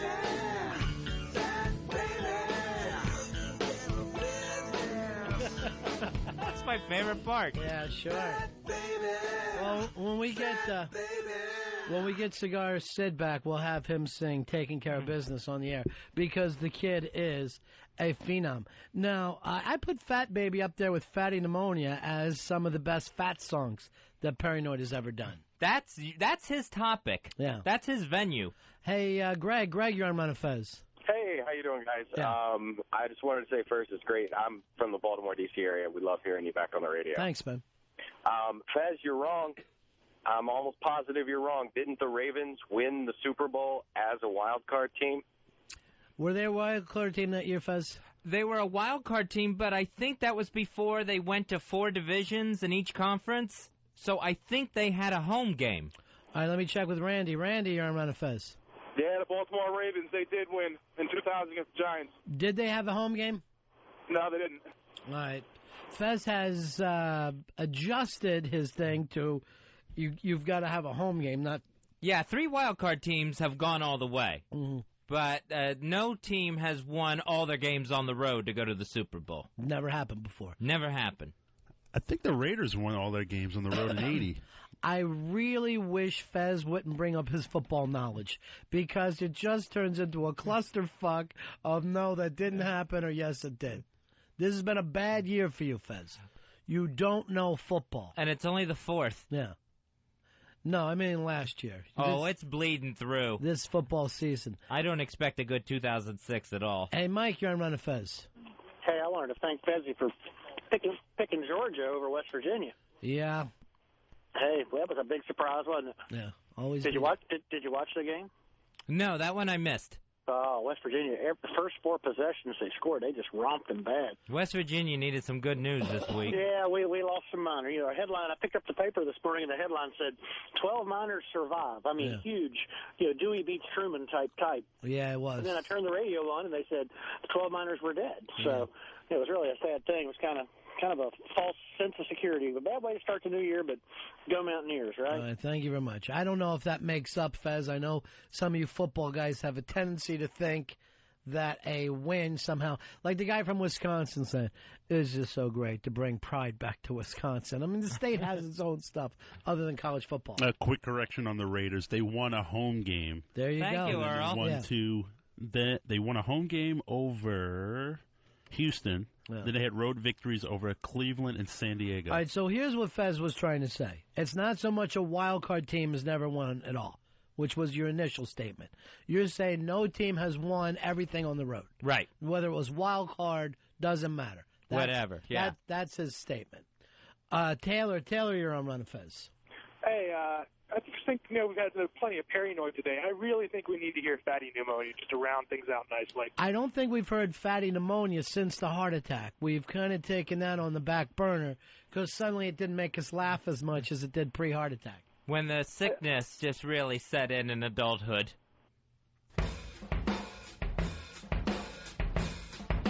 Fatty pneumonia! Fatty pneumonia, fatty pneumonia, fatty pneumonia. Fatty pneumonia! Fatty pneumonia, fatty pneumonia, fatty pneumonia. Fatty pneumonia! Fatty pneumonia never left the house. All the neighborhood kids used to scream and shout. Hey, look at Fatty staring out the window again. Fatty always had food, but he never had friends.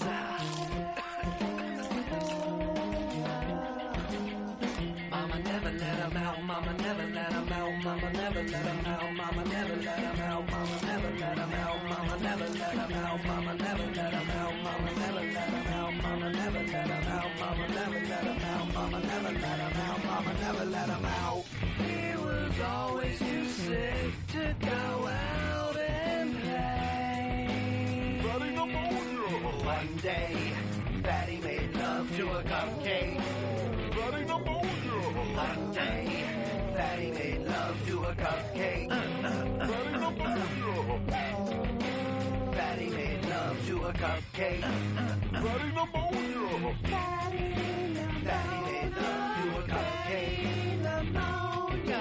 Fatty made love to a cupcake. Fatty pneumonia. Now, as opposed to the Fat Baby song, that is not all true. I did not make love to a cupcake. I shouldn't have to say that. Here is Charlie. This is Charlie. You're on Ron and Fez. Hey, guys. Yeah. Listen, Fezzy, the 85 New England Patriots went to the Super Bowl, winning all their games on the road. They were a wild card team. And then they got destroyed by the Bears. Are you sure about that? Absolutely positive. I doubt it.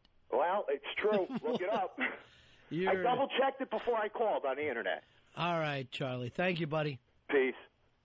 It sounded like, with the double-checking, Fez, I know that's more than you've done. I single-checked. What did you do? Hear it on ESPN? I hear it on ESPN radio? ESPN.com. Yeah, I don't know. It doesn't really matter, does it? Does it really matter? No, it's still it's a long road to hoe if you're playing your games on the road. Yeah, long road to hoe. No doubt about it. It's a long road for a hoe. No doubt about it. All right, Ron and Fez show. The fatty pneumonia thing, you had chronic pneumonia as a child? Chronic pneumonia, yeah. So you would get it, it would seem like it was getting better, and then it would come back? Yeah, I would just hope for a bad day. I would have bad days and worse days. I just always had pneumonia. It just took forever to get rid of. Could that come on from pork and a cupcake, or where do you think you first got it? Because icing could get in there somehow, couldn't it? I don't think there's any sort of pastry lovemaking that could lead to chronic pneumonia. Now, Lindsay Lohan is in, I guess she went to the hospital for an asthma attack. I never really understood what asthma was. Is it something you can catch? Is it like pneumonia? And then I was watching one movie, it's like a Chuck Norris movie, I think it was called Sidekicks, where they let on that asthma was almost psychological. Oh, yeah. Yeah, where the kid just had to mentally get over his asthma. Yeah, so they acted like when he became really good at karate, he could just throw his asthma stuff away. And then people have died from asthma. Yeah. So it's weird to think that people could die from a psychosomatic thing. Yeah. So it can't be psychosomatic if you've got to have that thing to breathe better. Yeah, your inhaler. So I don't know what I hope you can't catch pneumonia. Well, you can catch pneumonia. Asthma. Yeah. Just so you know, Fez, you can catch pneumonia. Yeah, that's bad. You don't want to catch that. But I know adults have it, but I think with asthma, they always had it, even as little kids too. Brian, you're on Ron and Fez. How are you, buddy? Yo, hello. Yeah, buddy. Yeah, it's no 6-seed team that has ever made it to the Super Bowl. All right, so that's what we're looking for. So all these teams that on the last week, they're all excited about getting in. Don't worry. You're not going to win anything anyway. They never go. Yeah. Those ones that somehow end up just getting in skin of the teeth. Right. Doesn't matter. Ain't going to work out for you anyway. It's over. You're probably going to look at the Colts against Seattle this year. Because it's normally the number 1 seeds that go. Occasionally a good number 2 seed will get in there. Yeah, someone will get knocked off, being at home in that championship game. Mm-hmm. It could happen. John, you're on Ron and Fez. How you doing, buddy? Yo, I want to see, since we're playing Fatty Fez songs, if we can hear him sing Harper Valley PTA at the Halloween party. Oh, you know what? I say no, because here's the problem. Oh, that he has. Yeah. But the problem with that, it just goes on and on and on and on. If he ever edited something together and made it tight where it was like 30 seconds, I wouldn't mind. There's too many verses to that song. And at one point you go, you're still singing this song? It was the most uncomfortable night of my life. I ain't got no wind to finish it. Yeah, so if you ever edit together, keep it like 45 seconds, I'm all for it. But we can't push people through 7 minutes of Fez singing Harper Valley PTA. Now, the reason you started singing that, Fez, is because as a little kid, when your parents would fight and you thought they were getting divorced, you would act like a girl. I would slap that Jeannie C. Riley album on the turntable, and I would do my funny Harper Valley PTA song and dance. They would be fighting. And for some reason, it was always on Sunday, because my dad worked nights, so that was like the only night of the week they saw each other. Right. So that was their fight night, Sunday night fight. And so I would slap that thing on the record player as soon as I could. It would play, and I'd get up, and I'd just start shaking my little assy to it. And it would make everybody love each other again? And everyone would just start cracking up and just pay attention to Fatty Pneumonia. That's it. I wanted to... Hey, look at Fez. He's acting like he's Jenny C. Riley. Your life is so uncomfortable. Fez's niece, your gorgeous little niece, came up this weekend. Yeah. And Earl, I got to tell you, so they came to Hooters. I got a chance to see him. Your niece is about how tall? 4'9"? Yeah, that's probably being generous. Yeah. And Earl, she's just the tiniest little thing and gorgeous. Absolutely beautiful girl. She dates a refrigerator, a bald-headed refrigerator with tattoos. This guy, it looks like Mount Everest has shown up and he's drinking a beer in front of you. Like Bam Bam Bigelow has a big brother. So, I was going to say King Kong Bundy. It did look like Bundy. He does look like Bundy. Now, he seems to be a nice guy, but as he's standing there with Uncle Fez and me, he starts to tell us stories about rolling on top of her and hurting her. I got to be careful. Sometimes I'll roll over, and I swear to God, I'm going to suffocate her. So I am trying not to look at Fez. The big side, and I'm just, because I hadn't heard that story. You and I heard it the first time together. Well, why should you hear it? It's not the story someone would normally say to the uncle.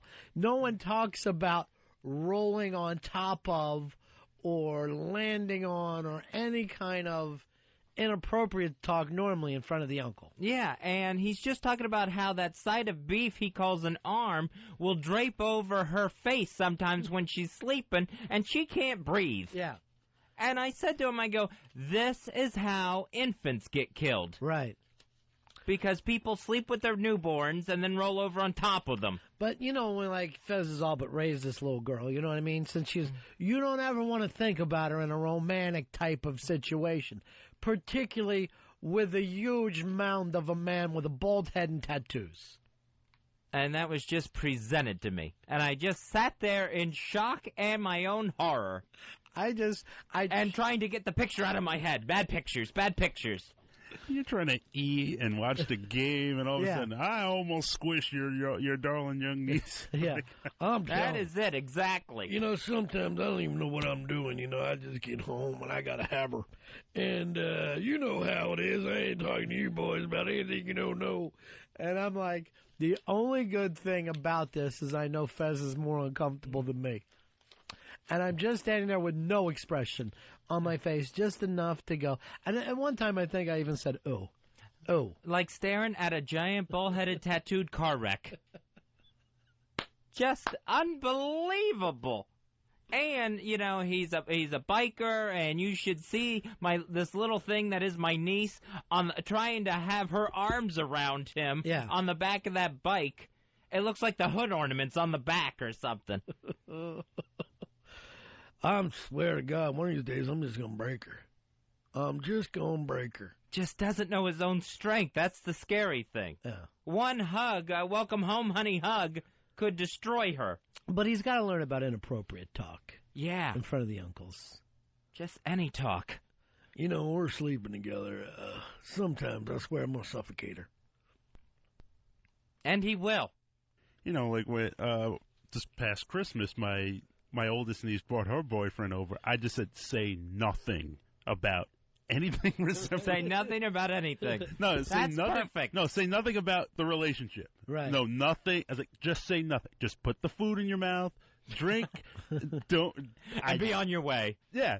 Do not. I don't want. Just because That's a good policy, Earl. Yeah. Because you remember you fed her. You remember her diapers. Yeah. And all of a sudden, it's just like, you don't want to think of it. And now she's ruined. Yeah, it's like... she's spoiled. No, and she's 27 years old, but still, you're looking at her as... How old are you, Earl? A million?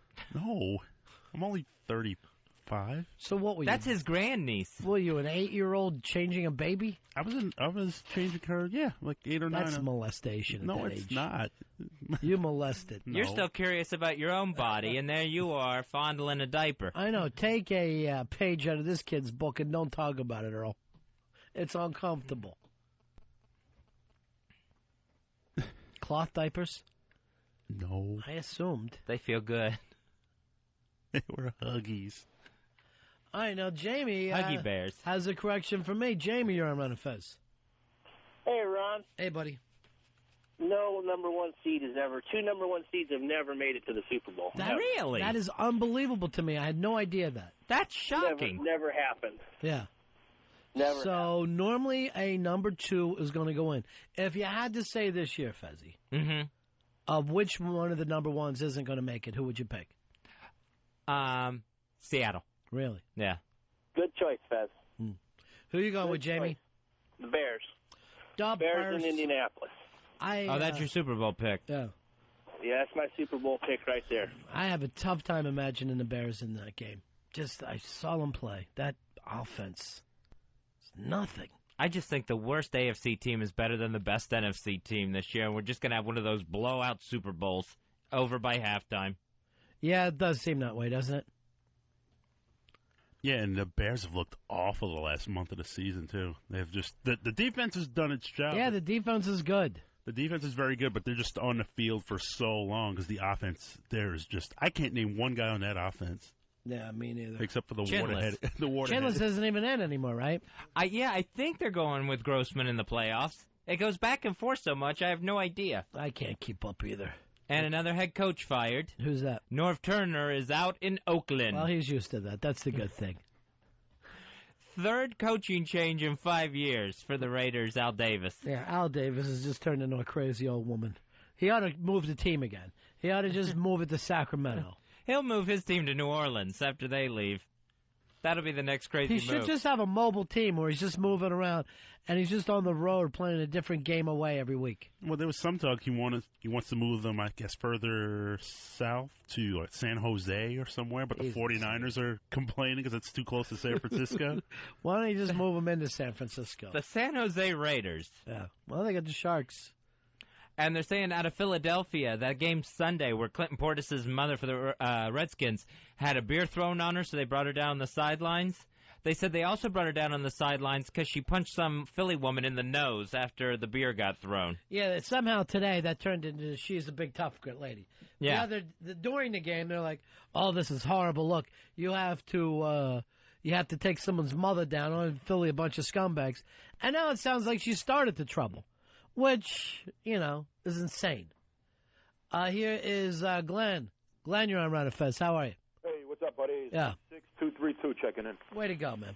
I wanted to let you guys know it's going to be the Manning Brothers Bowl. It's going to be the Giants. They'll be able to pull it off because I think the Giants are the only NFC team that can really beat Seattle, even though we didn't. It was an off day for the kicker, but the Manning brothers will be in the bowl together with the Giants taking it, by the way. The Giants need to win 2 on the road, right? Yeah. One at home, 2 on the road. Time, so they'll come around. Yeah, I don't know.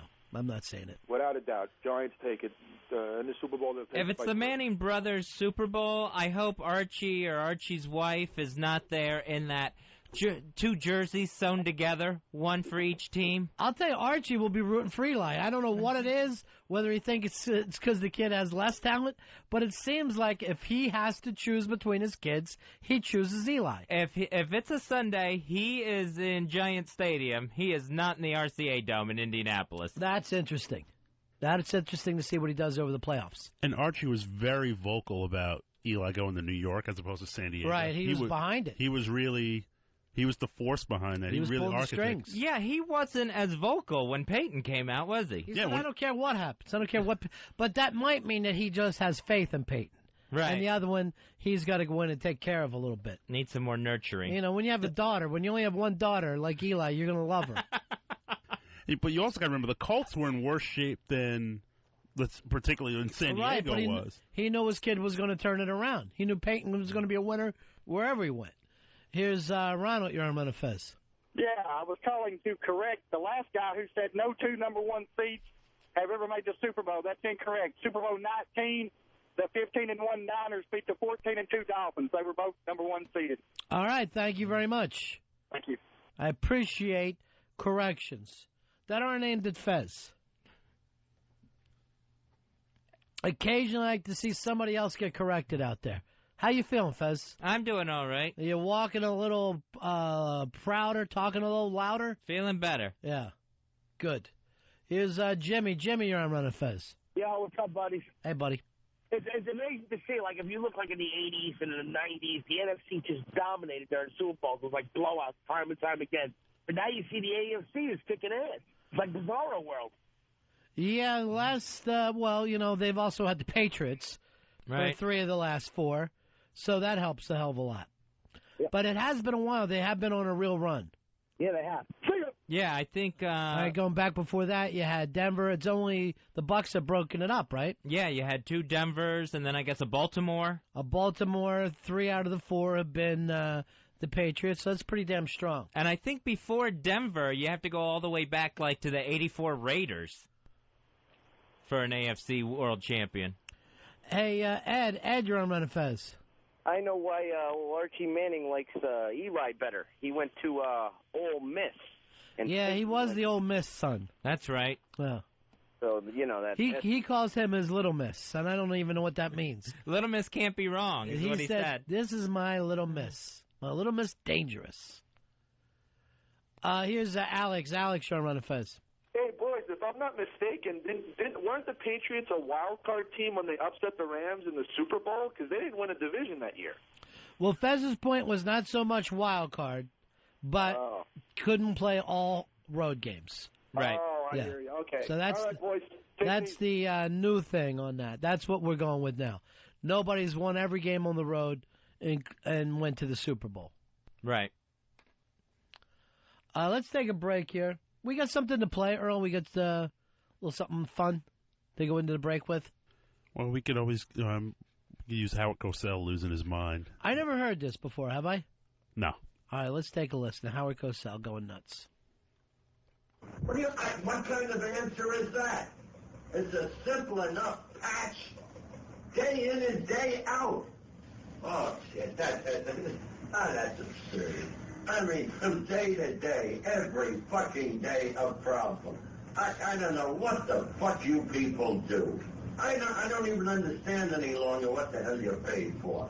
The simplest little thing, from here to there. Jesus Christ. Now, can this show be done or not? Yeah, I'm a long way away, I'll tell you that. And how the hell do I know when the theme is or anything? All right, then how do I know when they're rolling and if they're getting it? I'll leave my telephone. All right, I'll leave my telephone line up. All right. There's nobody here. My apartment's being painted. It's just insanity. Ron and Fez, XM 202.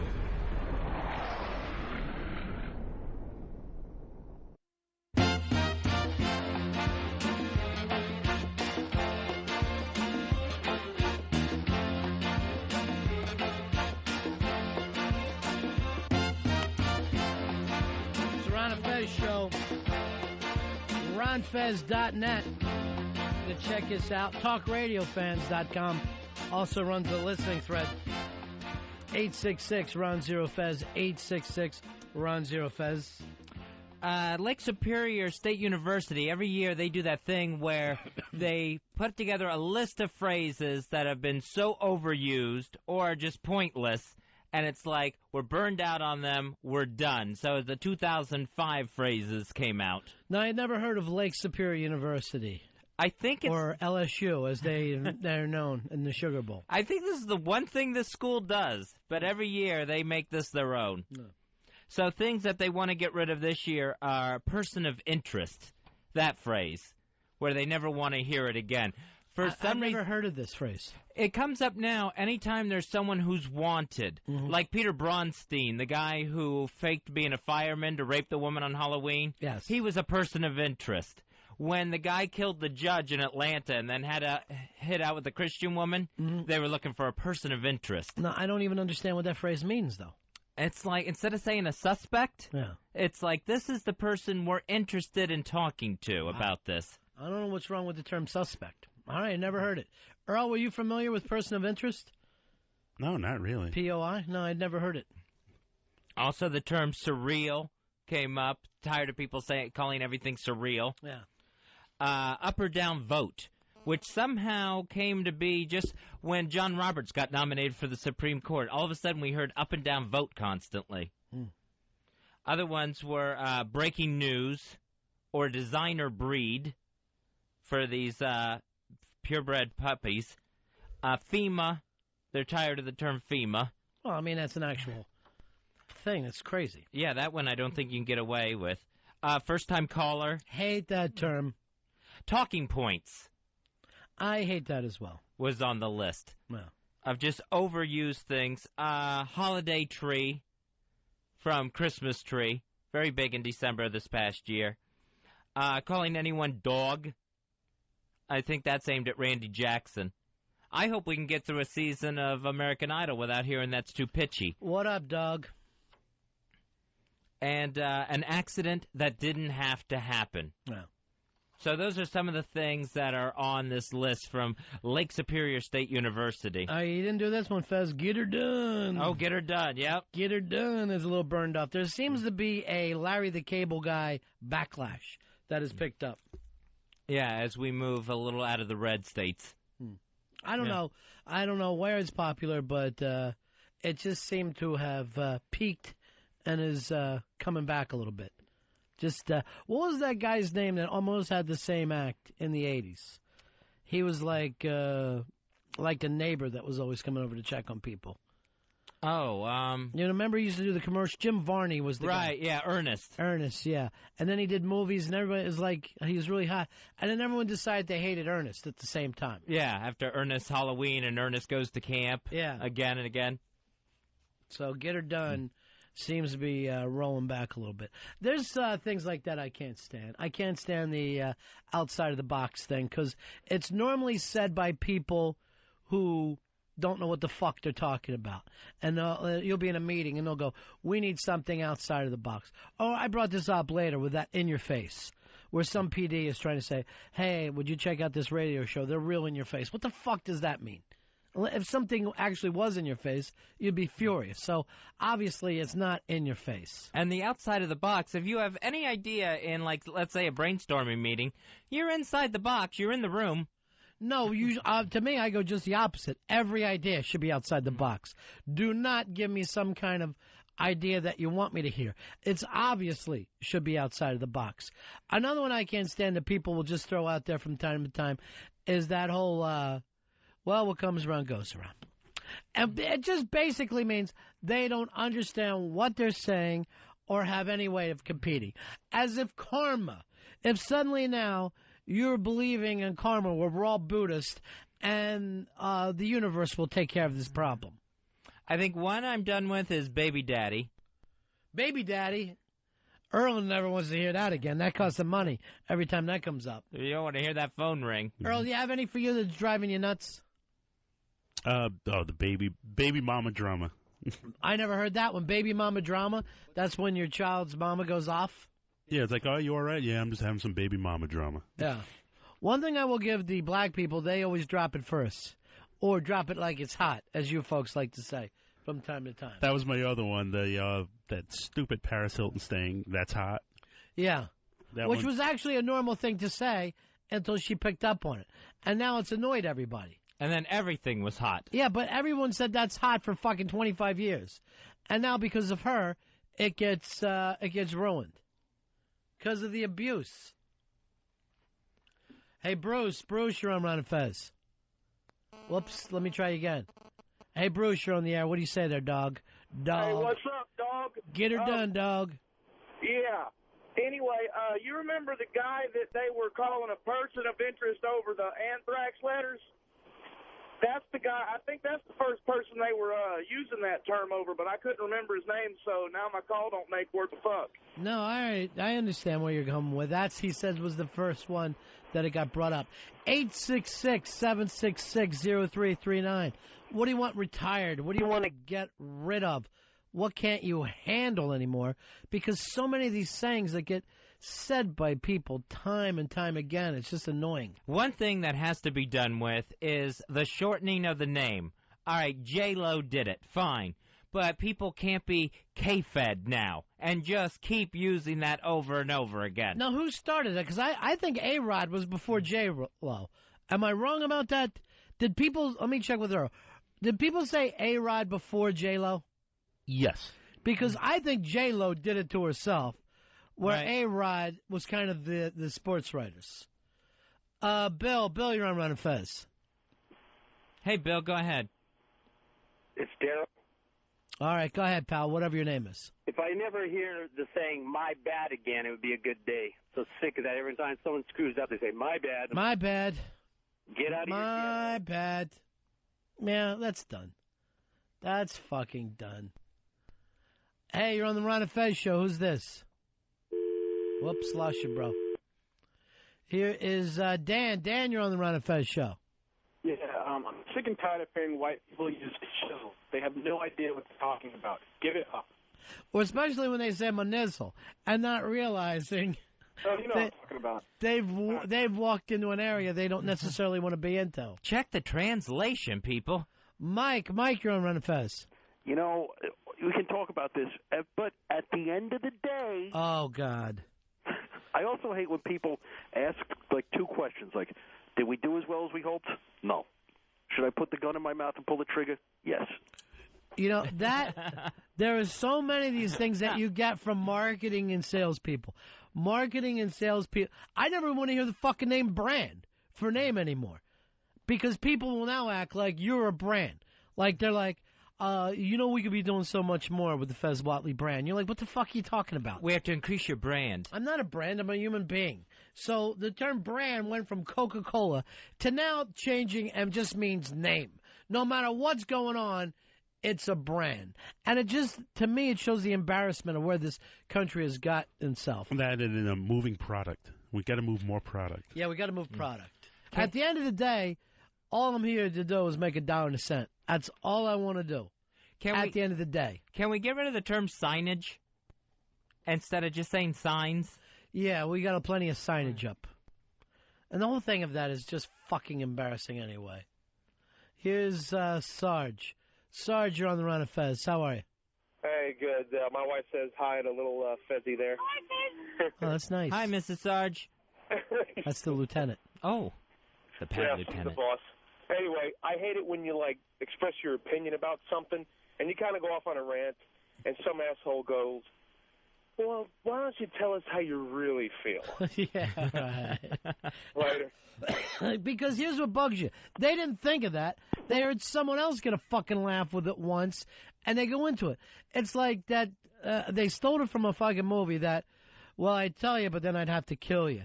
And people still laugh as if it's not 20 years old and getting done at every goddamn party. And it only really works in a military way.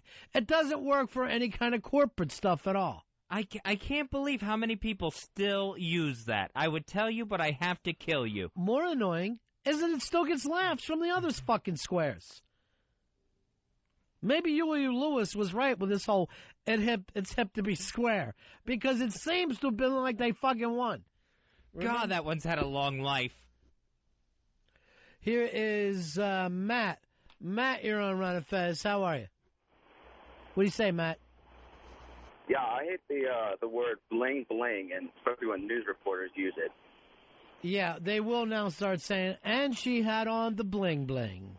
Yeah, the news stations will actually try to put that like in their news teases. Yeah. The Giants getting more bling at the Super Bowl, and it's just stupid. And that term's even over now. I think they say ice now. Yeah, ice is where black people are. White people are still bling-blinging from 6 years ago. Here is Robert. Robert, you're on Ron and Fez. Yeah, I'm tired of everybody saying, would you get a job? All right, buddy, go get her done. 866-RON-0-FEZ. 866-RON-0-FEZ. It's true, these things are annoying. There's plenty of phrases like that out there that you can retire. Lake Superior State University always puts out their year-end list. This on the instant feedback here, Ron and Fez at AOL.com. Random. That is so random. And from Apprentice, stepped up to the plate. I'm fucking saying it's time for me to step up to the plate. Did Fez step up to the plate this week? What about whatever?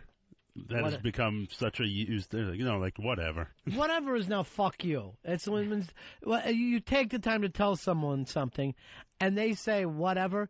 They just meant they just spit in your face. Here's Jeremy. Jeremy, you're on the Ron and Fez show. Hey, guys, how's it going? I'm sick and tired of every time somebody's finished saying something. You know what I'm saying? Know what I'm saying? Rappers got really tied up into that, and it was like no one ever stops them. They're like, yeah, we got a video coming out. Know what I'm saying? And you're like, yes. It's not a difficult concept. You don't have to check back with me. You're just using basic English. I'm following everything right now. No, my nephew does that all the time. I'm like, I know what you're talking about, you moron. Just talk to me like a human being. Not one of these moles on the street. Everything in your life is just nieces and nephews. They're hanging all off you, aren't they? Too many. Yeah. I got 17 of them. They're driving you nuts. God. 9 nieces, 8 nephews, and 1 great nephew. So you are, he's the best. He is by far the best. Only one good one. So you're used to the baby mama drama. Ooh. It's all happening for you. Yeah. The livestock that has gone through that house. Harry told me that he's sick of hearing, hey, put that chicken down and get out of our yard. That's something he and his family have heard for years. Blowhard is on the line with us right now. If Harry takes his thumb off, Harry, take your thumb off that and be like a producer for a second. There you go. Hey, Blowhard, you're on the air. How you doing, buddy? Hey, buddies. Happy New Year. Happy New Year to you. You know, the one thing in sports that I've been hearing a lot about that's driving me crazy is the whole thrown under the bus thing. Again, that comes from salespeople and marketing people. That one. Another one I hate, and it's used by everybody now, is he shit the bed. Yeah, you do hear that a lot. A lot. On this show you do. Yeah. Everywhere I go now. This guy, he shit the bed. He shit the bed. Well, you're all welcome for it. And the last one I really can't stand is when, like, suburban white kids call each other nigger. I'll watch the language, Blowhard. You're just looking for an excuse. It's just nigger. Earl, does that annoy you when he does that? Well, he's just kind of throwing the N-word out there. No. I'm just making a point. And then saying it's bad. We get it. It's just obnoxious when you see little white kids in the mall go, yo, nigger. You know, it's just... I understand. How do you think we feel right now, Blowhard? Oh, and by the way, just back to football for a second. Who do you like tonight, Fez? I like Texas tonight in the Rose Bowl. And just so you know, I have the Vegas odds in front of me. The current odds, the Bucks to win the Super Bowl, 22-1. That's better than I'd give them. Give us all the odds all the way down. All right, Colts, the favorite, 4-5. 4-5. Uh-huh. Seahawks, 7-2. Patriots, 6-1. Wow. Broncos, 6-1. Steelers, 8-1. Bears, 10-1. Bengals, 12-1. The Giants, 15-1. Panthers, 18-1. The Redskins, 18-1. The Bucks, 22-1. And finally, rounding out the bottom is the Jacksonville Jaguars at 40-1. I think the Jaguars are better That's my than team. People give any credit to it all. There's no faith in that Jags team. I think the upset this weekend, they're going to go up to New England and they're going to beat the Pats. I predict it. But then again, I picked the Jets and the Eagles in the Super Bowl. So yes, you did. I'm better off sticking to professional wreshling picks. I thought the Bears would have higher odds than the Jags. Well, the Bears opened at 60-1 before the season started. Yeah. I have the opening odds. Your Buccaneers were 20-1. So they've actually dropped since they got to the playoffs. The Bucks opened at 20-1. Now they're 22-1. Yeah. I'm surprised they opened that high. Yeah, the Giants were 40-1, and Bengals were 45-1. So I mean, you have some teams. I'm surprised the Colts at 6-1. I mean, the Patriots at 6-1 is a good bet. Blowhard, where are you going in this game tonight? I got to go with USC. Yeah. Got to go with USC. I was really pulling for the Texas upset, but when Fez went to it, I have knee-jerked out of it. I don't think Texas has ever seen a team like this. I think they're going to go in there and blow them out of the water. And you have a lot of points. The over-and-under is going to be 70 for this game, so it's going to be interesting. But I think that this USC team can probably compete against some NFL teams. They're so good. And I got to love Pete Carroll, former Jet, of course. Everybody. I've always hated Pete Carroll, but I got to give him credit that he's done a great job at USC. And he's staying put. He doesn't want to go out in the NFL. Why should he? There's more money right now in college. Great motivator, good personality, animated, and good with the kids. Oh. But I got a feeling that USC is going to win by at least 2 touchdowns or more tonight. Well, I think if they do win, they'll probably win big. But then again, you saw what happened against them in Notre Dame. But Leinart is saying this is going to be it for him. He knows this is going to be the biggest game of his whole life. This is what's going to put him in the history books. He's got to be able to do this. Yeah, last night's game was incredible, really interesting. And, yeah, it was. And the West Virginia game, incredible. And that made me happy because the Big East finally wins a game here. I can't, get too excited over seeing who finishes 9th and who finishes 14th. It's just I was rooting for West Virginia. I mean, it was an exciting finish, faking the punt. It was just a great game. And the Big East is is crap when it comes to football. Basketball were a great competition. But yeah, they lost all their football teams. Yeah, we got to build up the Big East. So because being in New York City, I'm a football orphan. I mean, unless you have alumni or some other reason to root for a school, what college team do you root for if you live in New York City? Brooklyn College. You get behind Brooklyn College in a big way. Take Yeshiva in the points. All right, my friend. Have a good day, buddies. Peace out.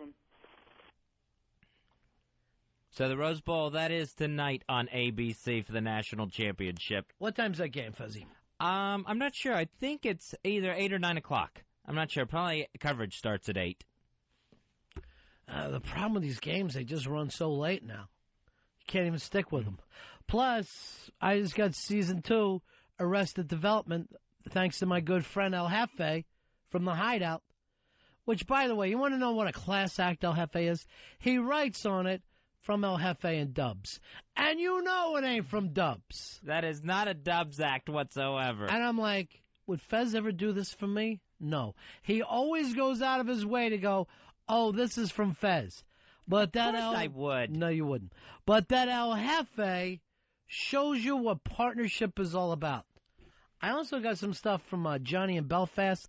And who sent me the season 3 stuff? Go look that up, would you, Harry? Somebody sent me some of the season 3 that's on a disc, like a homemade disc. What's that mean? I got to watch it on the computer? Can I watch it on regular DVD? I doubt it. I don't know if I can sit in front of a computer and watch things. It's not comfortable. Yeah, it's not comfortable. I got to have a certain amount of comfort. But anyway, thanks to El Jefe. And that's why I'm going to talk to Wiki and Elo and Straley again about those guys. Don't judge them just because one of them was getting a tattoo at the time. They're much funnier. Seeing his ass may have changed things. J-Dubs' ass. I wonder if there's any way to get a copy of this British Celebrity Big Brother that's coming up.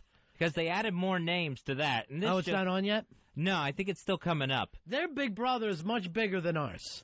Our Big Brother is like a cult hit. Theirs is mainstream. Yeah, so Anna Nicole Smith is in it, Boy George. Now they've added Dennis Rodman, Joan Rivers, and Macaulay Culkin. Holy shit, why can't we just watch that live? I know, just put it on BBC America so we can see this thing. I would love to see this edition of Big Brother. How long are they in there? Are they in there as long as like a whole summer like ours are? Yeah, because like our Big Brother during the summer is what, 3 months? Yeah, there's no way Joan Rivers is going to be staying in anywhere for 3 months. I just can't picture it. It takes her that long to put her face on in the morning.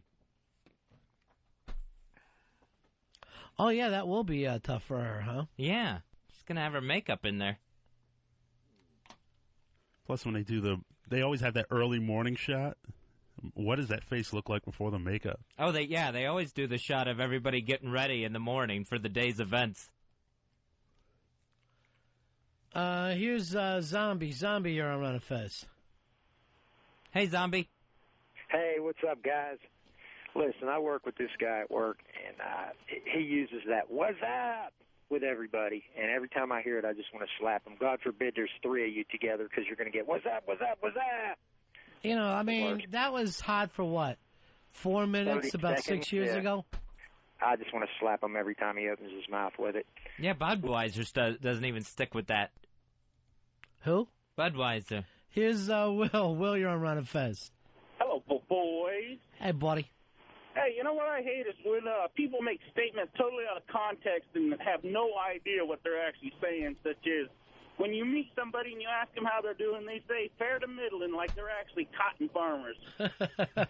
or a while back, Ron, when you were all, you made the statement, God willing and the river don't rise. As God willing and the creek don't rise actually has anything to do with water and not Indians. You and Fez can get on that with shit to bed. You can all bust my balls. Hey. What do you got for me, Harry? It came from TJ from Jacksonville. What Did you think that we were talking about something else? The burned discs. Yes. Came from TJ. Yeah. So that's all. You're good on the air. No matter what happens off air, seriously, you're fucking smoking on the air.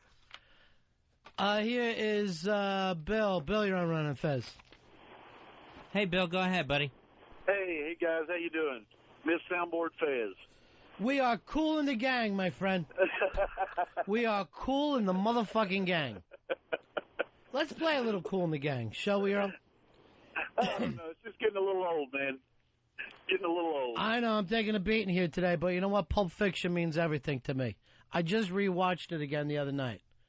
Give me a little cool in the gang.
Hey, Brian, you're on Ron and Fez. How you doing? Hey, buddy.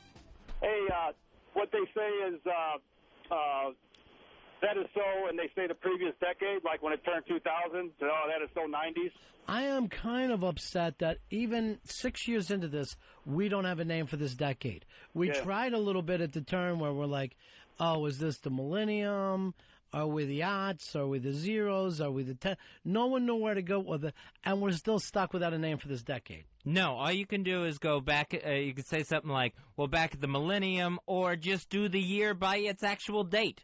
You have to say in 2000 or 2001. Right, but there's no early whatever this is. Well, yeah, but remember, in the 90s, we said, come on, it's the 90s. You can't even say that to people now. You have no way of putting it out there. We're stuck without it. There's no way to make it happen. The most you can get is welcome to the 21st century. And even then, you don't even use it. No. You're not going to throw that out there. It's stupid because there's 100 years to go here, basically. Yeah. Hey, Hindu, you're on Ron and Fez. Hindu. Yo. Yeah, man, daily catchphrase.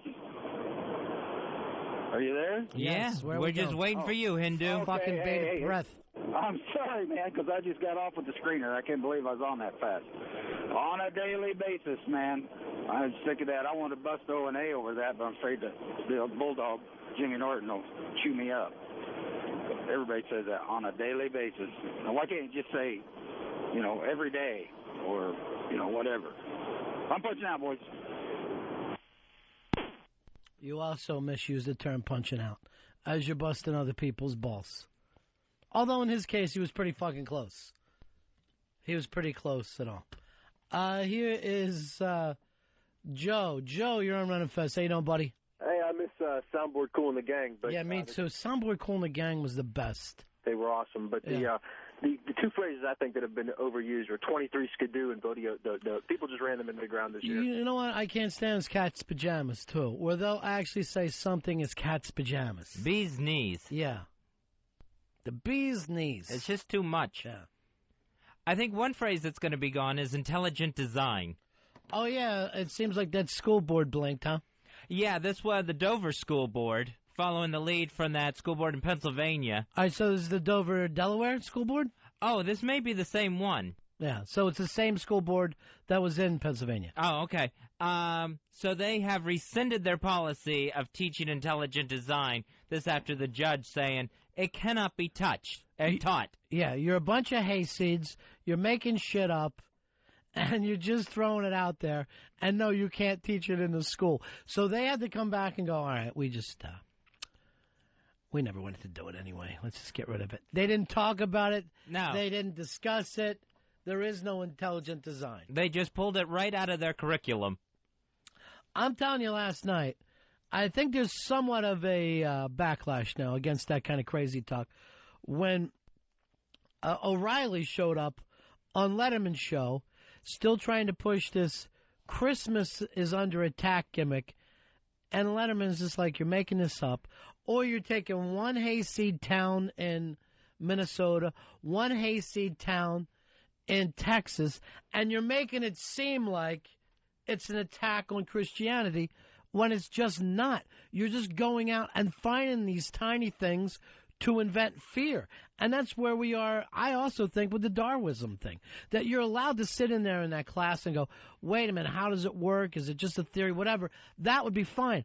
But to act like, no, we have another science book, and that science book is called the Bible, is crazy talk. Yeah, the judge that ruled in this case said you've just relabeled creationism. You haven't changed anything. You're calling it by this more scientific-sounding name. Right. So apparently to make it sound like a theory. And what also was being taught in this particular curriculum was that Darwinism or evolution was flawed and that things lend itself. Right. So they had to say that the other theory was bad. It wasn't enough just to introduce intelligent design into the schools. They had to say the other one was wrong at the same time. Well, they can't introduce it because they don't have any proof for it at all. Now, Earl, I know you said you don't believe in dinosaurs. And you said it has been proved. Guess what? Here's good news. The National Museum of History is doing a Darwin exhibit. so we can all go after work one day. Oh, I gotta go see this before it's gone. I want you to stand in front of the dinosaur skeleton and tell me it's not real. No, I didn't say it wasn't real. I just couldn't relate to it. That's all. I mean, I'm trying to.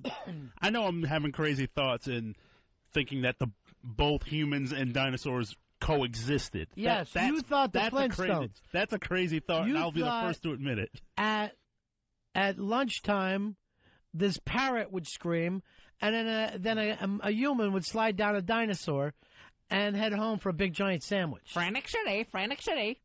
Doctor is a plumber. So we're going to go over and learn, because I don't know all about it. But you and I are going to learn, Earl. We're going to take notebooks, and you bring your camera.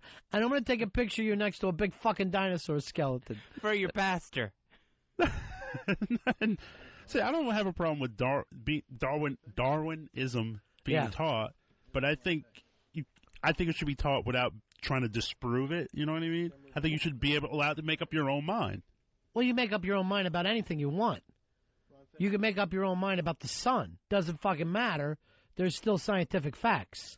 No, I'm just saying, but you can present both present both sides. What is the other side? There is no other side. No, I'm saying if you believe in, let's say, God created heaven and earth. Right. I have no problem teaching that and Darwinism. Why not teach what some of the beliefs used to be, that we lived on the back of a big turtle? I hate that one.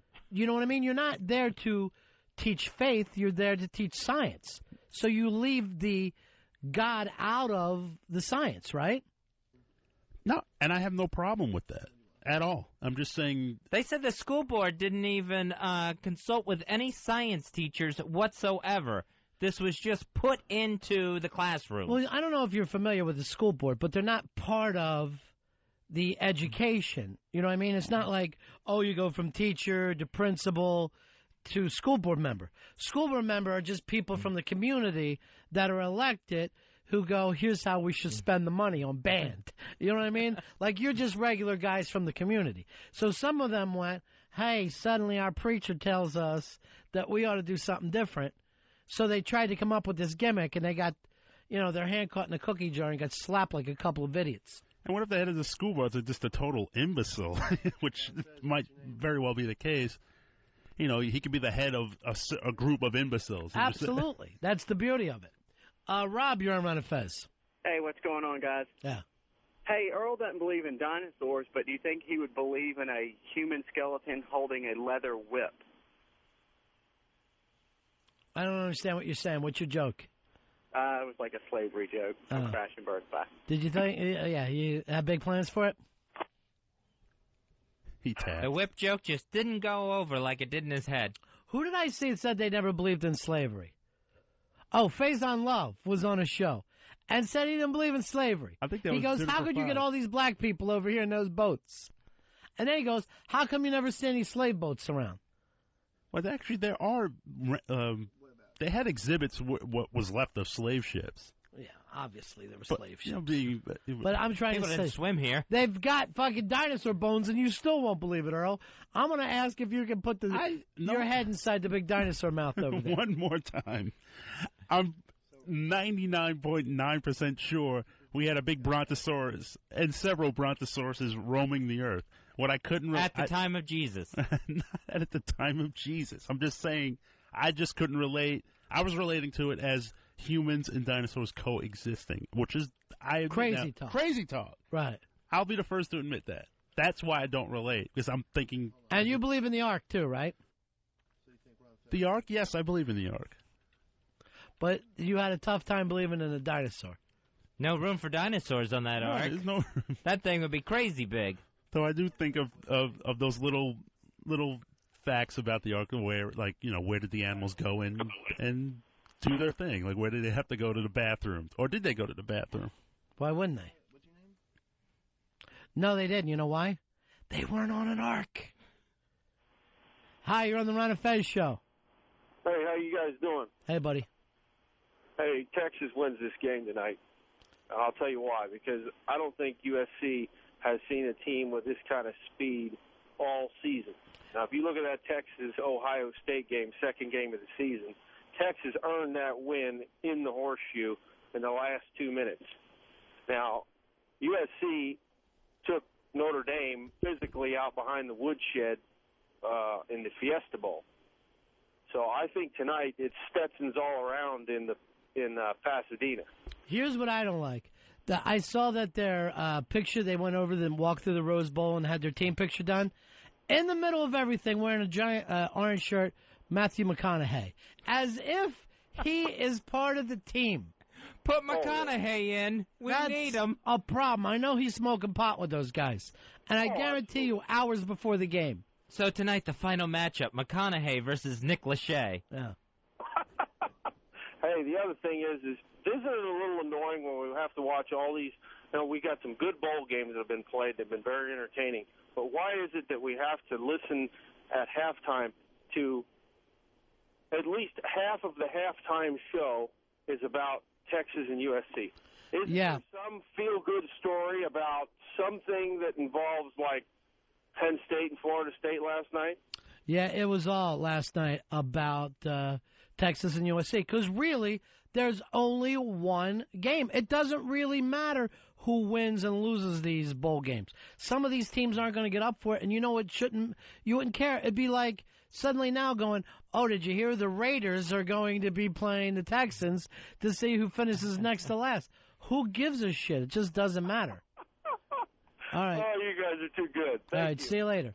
It just doesn't even slightly matter. Hey, Joe. Joe, you're on the Ron and Fez show. How you doing, buddy? Hello? Joe, yeah. Hey, Ron, Fezzy, how you doing? Good, buddy. Hey, Earl, I got to kind of agree with you on the dinosaur thing, and my question is this. The scientists say that the dinosaur was millions of years ago, and then the time of Jesus was, 2,000 years ago, and before that was when, a couple thousand years before that was when creation was supposedly started. So how do you think they match all of those time frames up? I think there were dinosaurs at one time, but I just can't go along with the million year ago type thing. All right, and why not, Joe?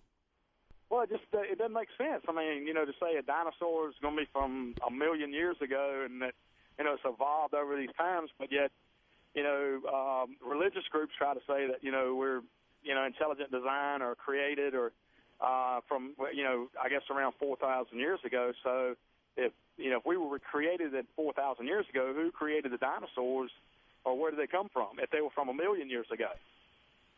So what part does it make sense to you, the science or the Bible? The science part of it doesn't make sense. I mean, I'm not no religious conservative type. Right. The science part of it, saying it's a million years ago, just does not. Here's what you don't understand, right. Joe. It doesn't, neither one kind of mesh with the other, and they both want to say that they were the beginning. That evolution was. We evolved from the Neanderthal. Well, first of all, I mean, there was a lot of evolution that took place before dinosaurs. Uh-huh. They're fairly new to this whole scheme as we are. But you only think things don't make sense because you think that the only thing that's important to the universe is humans. It's me. Right. So it's about you. So you're like, wait a minute, how could it be all this time has gone by and this big, giant universe that has nothing to do with me? Well, no, I can't agree with that. I mean, I'm saying that when you stop and scientists say that, from even thousands of years ago, you see some of these dinosaurs that they found, and they say, well, died 20,000 years ago, whenever. Well, not 20,000 years ago. It would be like a million years ago. Oh, a million years ago. Okay. So, and then I guess the generally accepted rule of creation is around 4,000 years ago. Is that right? No. I mean, for creation, you mean the religious right? Right. Yeah, they have some 6,000-year thing that, obviously doesn't make sense, but that's what they believe. I think they go, by all the begatting in the Bible and try to add up the generations. Yeah. And it takes you to, 4,000, 6,000 years. Okay. So that's that was my question. Was it just didn't add up? And it doesn't add up. How though? Well, I mean, who's the religious right saying or right? But scientists are not trying to prove a point. They're trying to bring in information. So they're using carbon dating. They're not using their belief system and then trying to make it work. Mm-hmm. They're actually using scientific data to say this is how old something is. Right. If their tests said the dinosaurs were only 20,000 years old, that's what they would say. Right. Well, I mean, that's true, too. I mean, it's just hard to believe that they can sit there and say, well, this came from, I mean, what do they use as a reference point to say this was 2 million years ago or 1 million years ago? They actually use, I'll grab Mike the teacher for this, okay? Because it is a test to show. Now, remember this. The scientists are not doing, hey, I'm trying to find out this information so I can disprove the Bible. That's not the point of science. That's not my point either. What you're trying to do is figure out how long we've been here, how we got here, and where we're going. Right. Not as a way of going, this proves my side of it. Right. Okay? Hold on. Here's Mike the teacher. Mike, how you doing, buddy? Hey, guys. How you doing? What is the dating that we use to figure out how old the Earth is and when dinosaurs were here and when the first plants and stuff like that? Okay, carbon dating is not used. Carbon dating is only used on things that were once alive because you use the carbon. But there's other methods. Uranium, lead dating are two elements that decay from one to another, and that takes millions of years. Carbon dating only goes to about 50,000 years. There's another method called potassium argon, and then there's another method called fission track. Those are just the boring names. The important thing is over 100,000 independent scientific measurements done in over 100 countries worldwide over decades points to this. A 4.6 billion-year-old Earth. Life arose pretty much soon afterwards, but was nothing more than even algae for the vast 99% of life on Earth. And that's tough for people to deal with. It's like the things with dinosaurs and humans. About 60 million years separates us and the dinosaurs. That's a long period of time. Right. And I also want to say thanks to Fez for bringing this up. The judge dealt a crushing blow to the Dover, Pennsylvania school board, saying creationism is bullshit. It's just religion in sheep's clothing. And I wanted to say this. Not only do we have evolution denial, not only do we have people that can't deal with dinos living with people, we have the fucking president of Iran is denying that the fucking Holocaust even existed. Have you read about this? No, what exactly did he say? It's just another. I hear a lot of people who act like the Holocaust didn't exist. It's almost an industry. Right. Mike Shermer, there's a book out there called Why People Believe in Weird Things. And it's just that some people, they say the numbers are very exaggerated or nowhere close to 6 million people, that the crematoriums were used for other purposes, that there are no really good films or photos that are out there, all of which are complete and utter bullshit. Dwight Eisenhower marched troops and even people of the cities into these things exactly for this reason. He said, I want people to see that this happened because some assholes in the future are going to say or try and twist the truth. The president of Iran is sort of backing off, but it just shows that people's mindsets of what, put it this way, the way I see the world is in no way, Ron, I have no idea what the world is to you or what the world is to Fez. So we all have our sort of little different universes, and in some of our universes, we believe what we believe, and things are what they are. It's a tough call on things like this. But we do need to come together for science. We have to say, here are the facts. No matter what makes me sleep better at night, here are the actual facts. That's exactly right. Like this guy just got nailed, the cloning guy in Korea. Just completely bad science. But that's great because science is self-correcting. It admits its mistakes and it goes on. And it has to, like you said, Ron, it has to. And bias is so tough to get rid of, but pure science goes wherever the evidence leads, no matter how uncomforting or how bad it makes us seem, because a lot of the history of science is what Carl Sagan called the great demotions. No, we're not the center of the universe. No, we're not even the center of our solar system. We're the third rock from the sun, and this tiny speck on this humdrum sun is in one galaxy, one of billions of galaxies, and me even saying that, it's tough for even me to fathom that kind of stuff, and I've been studying this stuff for years. We're just one speck. Some people say there's all sorts of life. And that's why I have a little problem with Earl saying both sides, even though it does beg the thing both sides. What I say is, what is the other side? You want to teach God? I ask, which God? I teach students that are Asians, that are Muslims, that are of Oriental descent. There are dozens, hundreds of religions around the world, and in America, dozens of popular ones. Yeah. Which God? Not to mention that the religious mythology, even Christianity, changes all the time. Like the whole kind of personal Jesus thing is fairly new. You know what I mean? Like in the Middle Ages, you would not act like, well, I've asked Jesus for, this or that, you know what I mean? Or I talked to Jesus and he'd feel. You would be like falling on your knees because he would be like a king then. So everything changes as it moves along. Yeah, Vatican II voted on the fallibility of the Pope. I mean, humans decided that the Pope was infallible. How can fucking humans decide that, stuff like that? That's a mistake. He was once God on earth. Yeah, so what he exactly. said was fact. And also, at least John Paul II, he was cool with evolution. Again, let me say, evolution in no way denies the possibility of God. It's just the evidence that, like Ron said, we didn't want dinosaurs, those things, but those bones are there. And when you go to see that Darwin exhibit, those are real fossilized bones that once were bones that turned to rock in a process that is amazing that we have the fossils that we have. They're hard to ignore.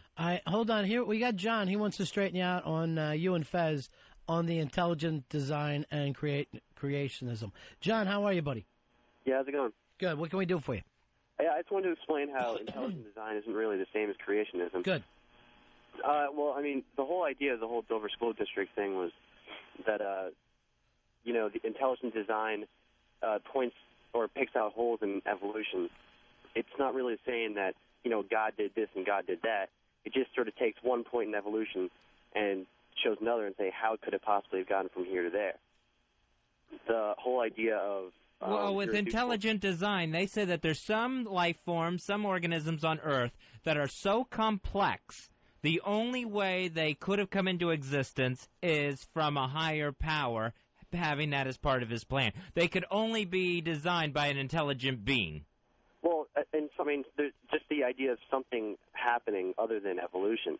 I mean, there are lots of points in evolution where there's such a major skew that it doesn't make sense. So you're saying some things evolved and some things didn't?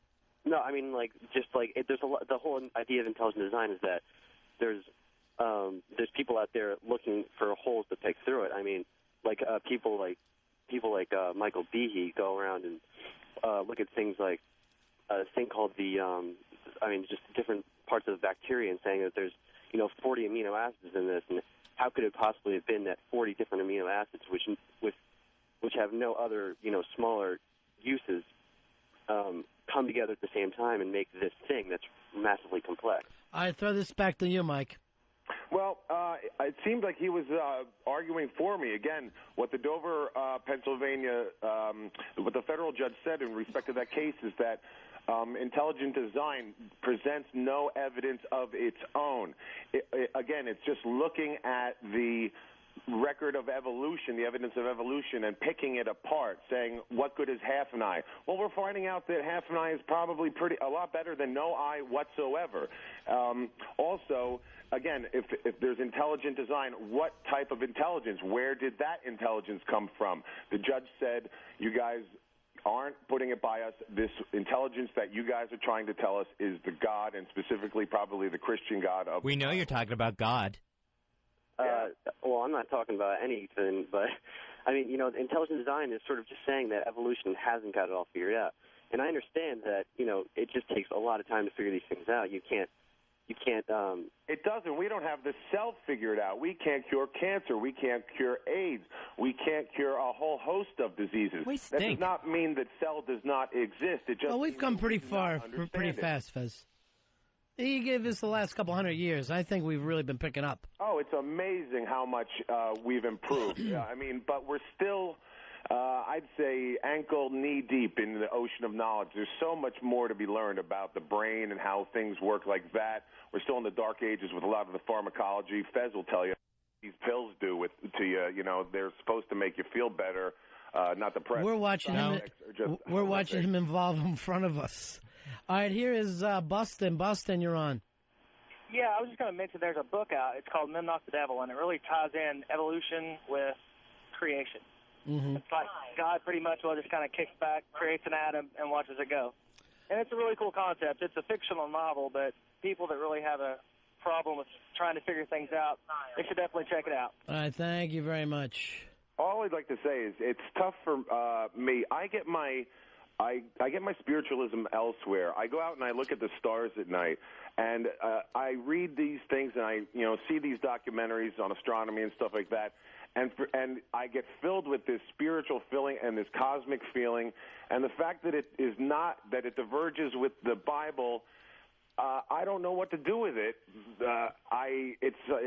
Sorry for me that I don't believe in the Bible events and things like that. I have to go where the evidence goes, and for me, it's the price I paid to live in a really real world. Maybe it is just the cold vacuum of space. Maybe after death, it's just nothingness, like it was before we were all born. These are tough things to deal with, and some people, I like the confusion. I like the not knowing. I like the sort of just let me just see what's going on in this universe. Ron, you went off the other day about just just all the other possibilities and about just these waves of goodness and badness, and we call it karma, but just that there's so much else going on. There's so much more than this, and to nail it down to just this one God of the Bible, I think just denies us a lot of real cool exploration we could do with our brains. All right, hold on. Here is Skank Banger. He wants to talk to you. How you doing, Skank? Yeah, hey, man. Hey, buddy. Listen, this is the situation out here with this guy. He's obviously a lot more intelligent than my scummy ass. But I'll tell you this. In my opinion, I hate religion in an organized form. I can't stand it. It makes me want to vomit into a bag and freeze it and make a popsicle. But I believe that there ought to be there's not both sides. There's multiple sides, and the school systems ought to go off and show every Well, side. first of all, if you go back and remember what you were like, you could give two fucks when you're in 8th grade. I could care what they told me. And I've had religious classes, I had science classes, and I just wanted to get out. So don't act like these kids are, like, first of all, they're acting like if a kid hears it in school, that's what he's going to believe. They don't even fucking believe math when they hear it in school. Anything that comes out of that teacher's mouth is bullshit to 98% of them. And the ones who do the work are just going through it robotically, being good students and spitting back out what they were told, but they're not really thinking about it. Ron, you sound like you're taught, because that's exactly the way it is. That's exactly, and I was that way too. When I took high school chemistry, I didn't understand it at all, and that's when I was in class, and that was maybe 3 or 4 days out of 5, if I was one of those guys. And the point that the caller was making, it can be taught.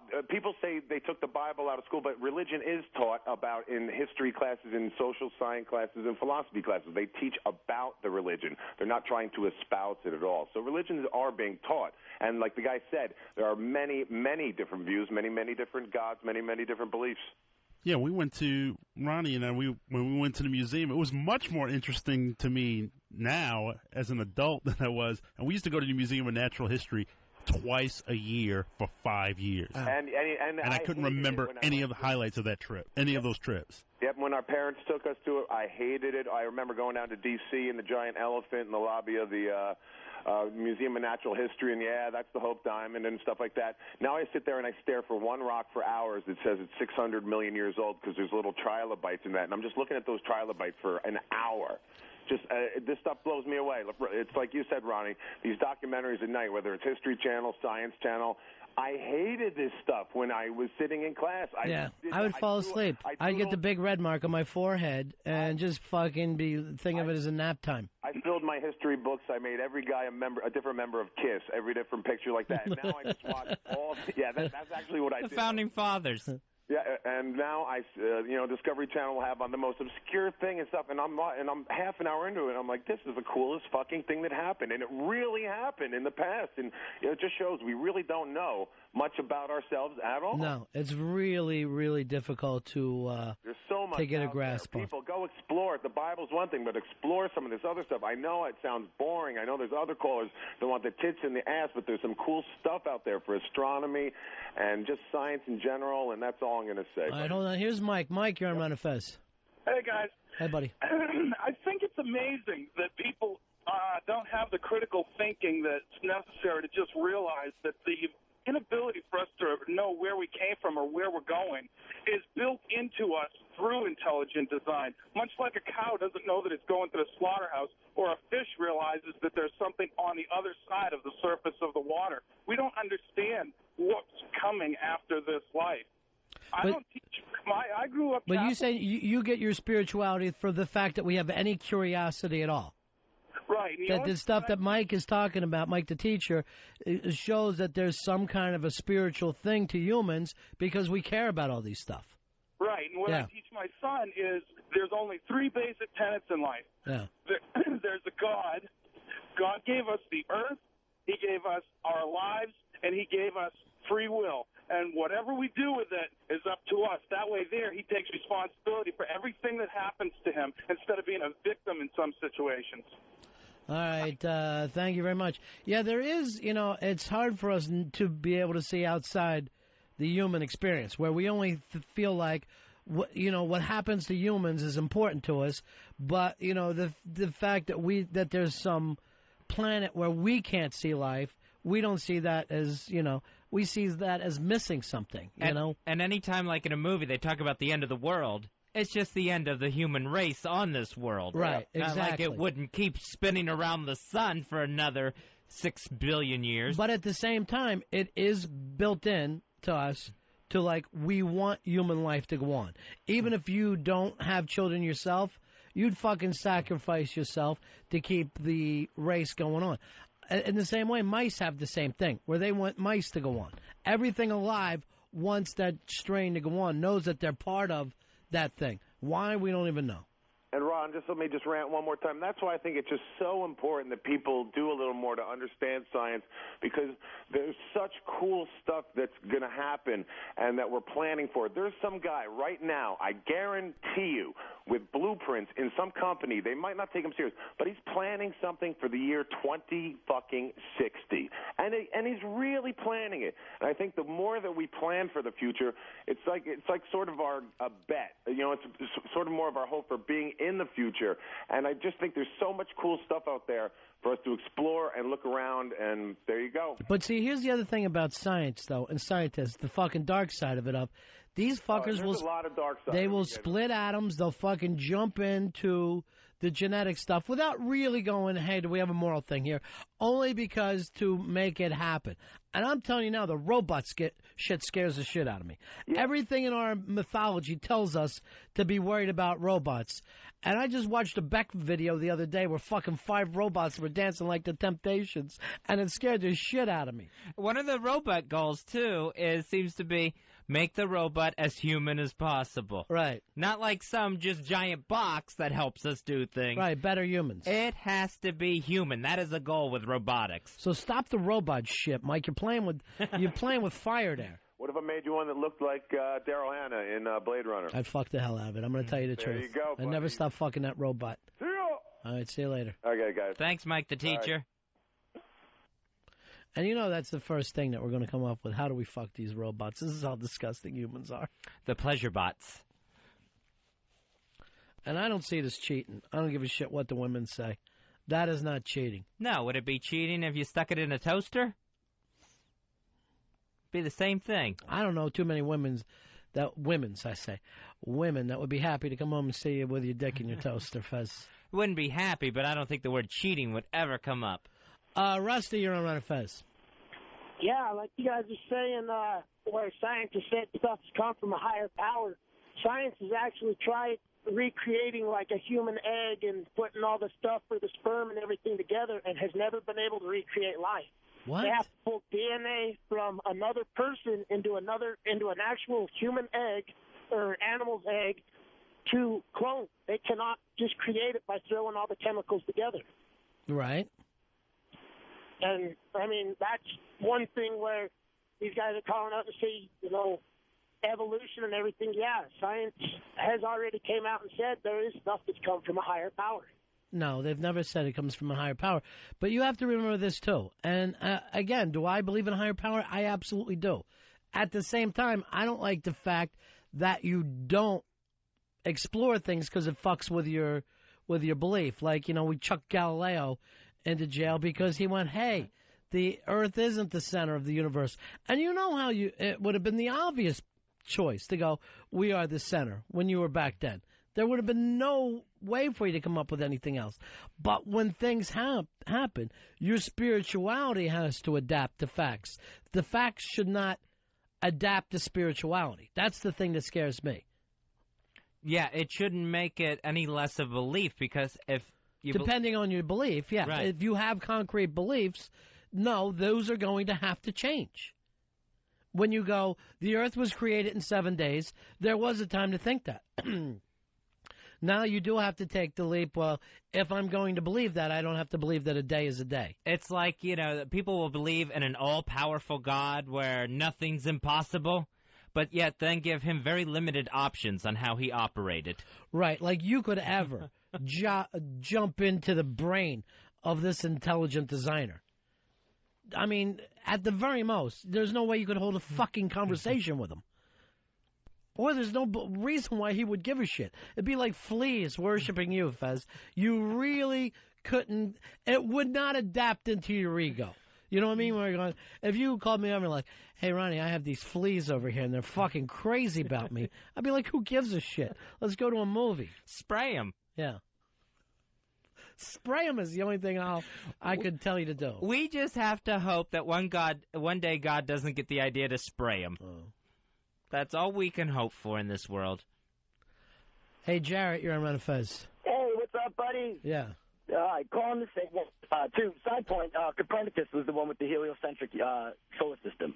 Other point was being that a lot of it's based on fear, missing link analysis, all that stuff where we can't yet explain where the missing link is from all of the other subspecies of humans that didn't quite make it. Well, does there have to be a link? Well, that's what usually people are going with, because there's, Homo erectus, Homo habilis, all those species that didn't make it, that the sapiens, Homo sapiens, came out on top and won. See, that's the weird thing, and that's hard for us to understand, is that there were, just like with dogs now, there were more species of humans at one time on the planet at the same time. Yeah, 30 deep. There's generations of just species that didn't quite human-like, but not Homo sapiens, and we're the ones that made it.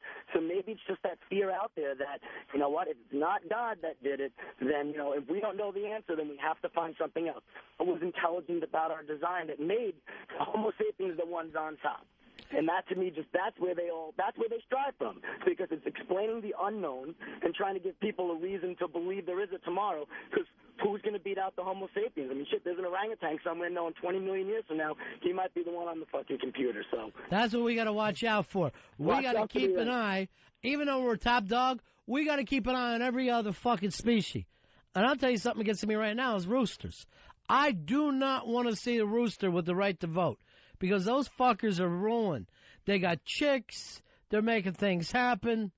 They literally think they're the cock of the walk. They're up earlier than us. Believe me when I tell you, kids, beware the rooster. Beware the rooster. That's all I'm saying from there. Here's Skunk Butt, Fezzy. The names just get better all day. Maha Bone, buddy. Maha Bone to you and all of the Shriner friends, including Earl's dad, Big Earl.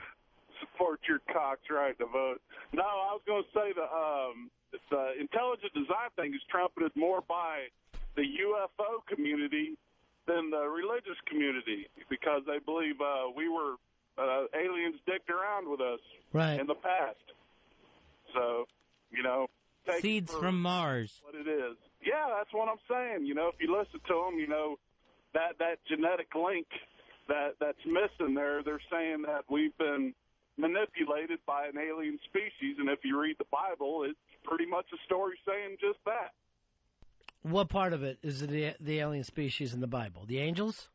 Of the angels, Ezekiel, the wheel spinning within the wheel, the whole story that God was not from here, he created here, I mean, sure, the dinosaurs could have been around for millions of years, but who came down and played around with us and created us? All right, my friend. Peace out. There it is, Earl. From a man named Skunk Butt. God's an alien. We're loving the aliens. Well, he clearly is a superior human being, or superior being. Well, let's do rock and roll trivia first before we give him that. He'd just be on it fucking constantly. Summertime Blues. Hey, wait, I didn't even get a chance. He would just mock all of us. He was just like, why? I already know the answers. Why are you asking the question? Why mock? Why not sit down? You're right, you wouldn't get a question out. You don't know. Could be like John Henry and the Machine, Earl. Maybe it was your day. But he died. Yeah, that's what we're hoping for you. All right, folks, that's it for the Ron and Fez show today.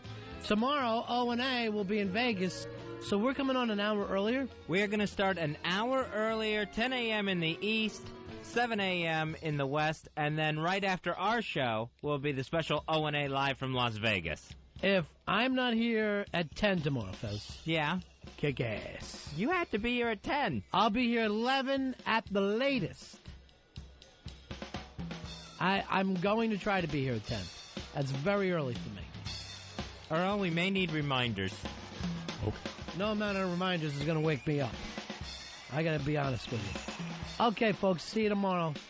Take care, everybody.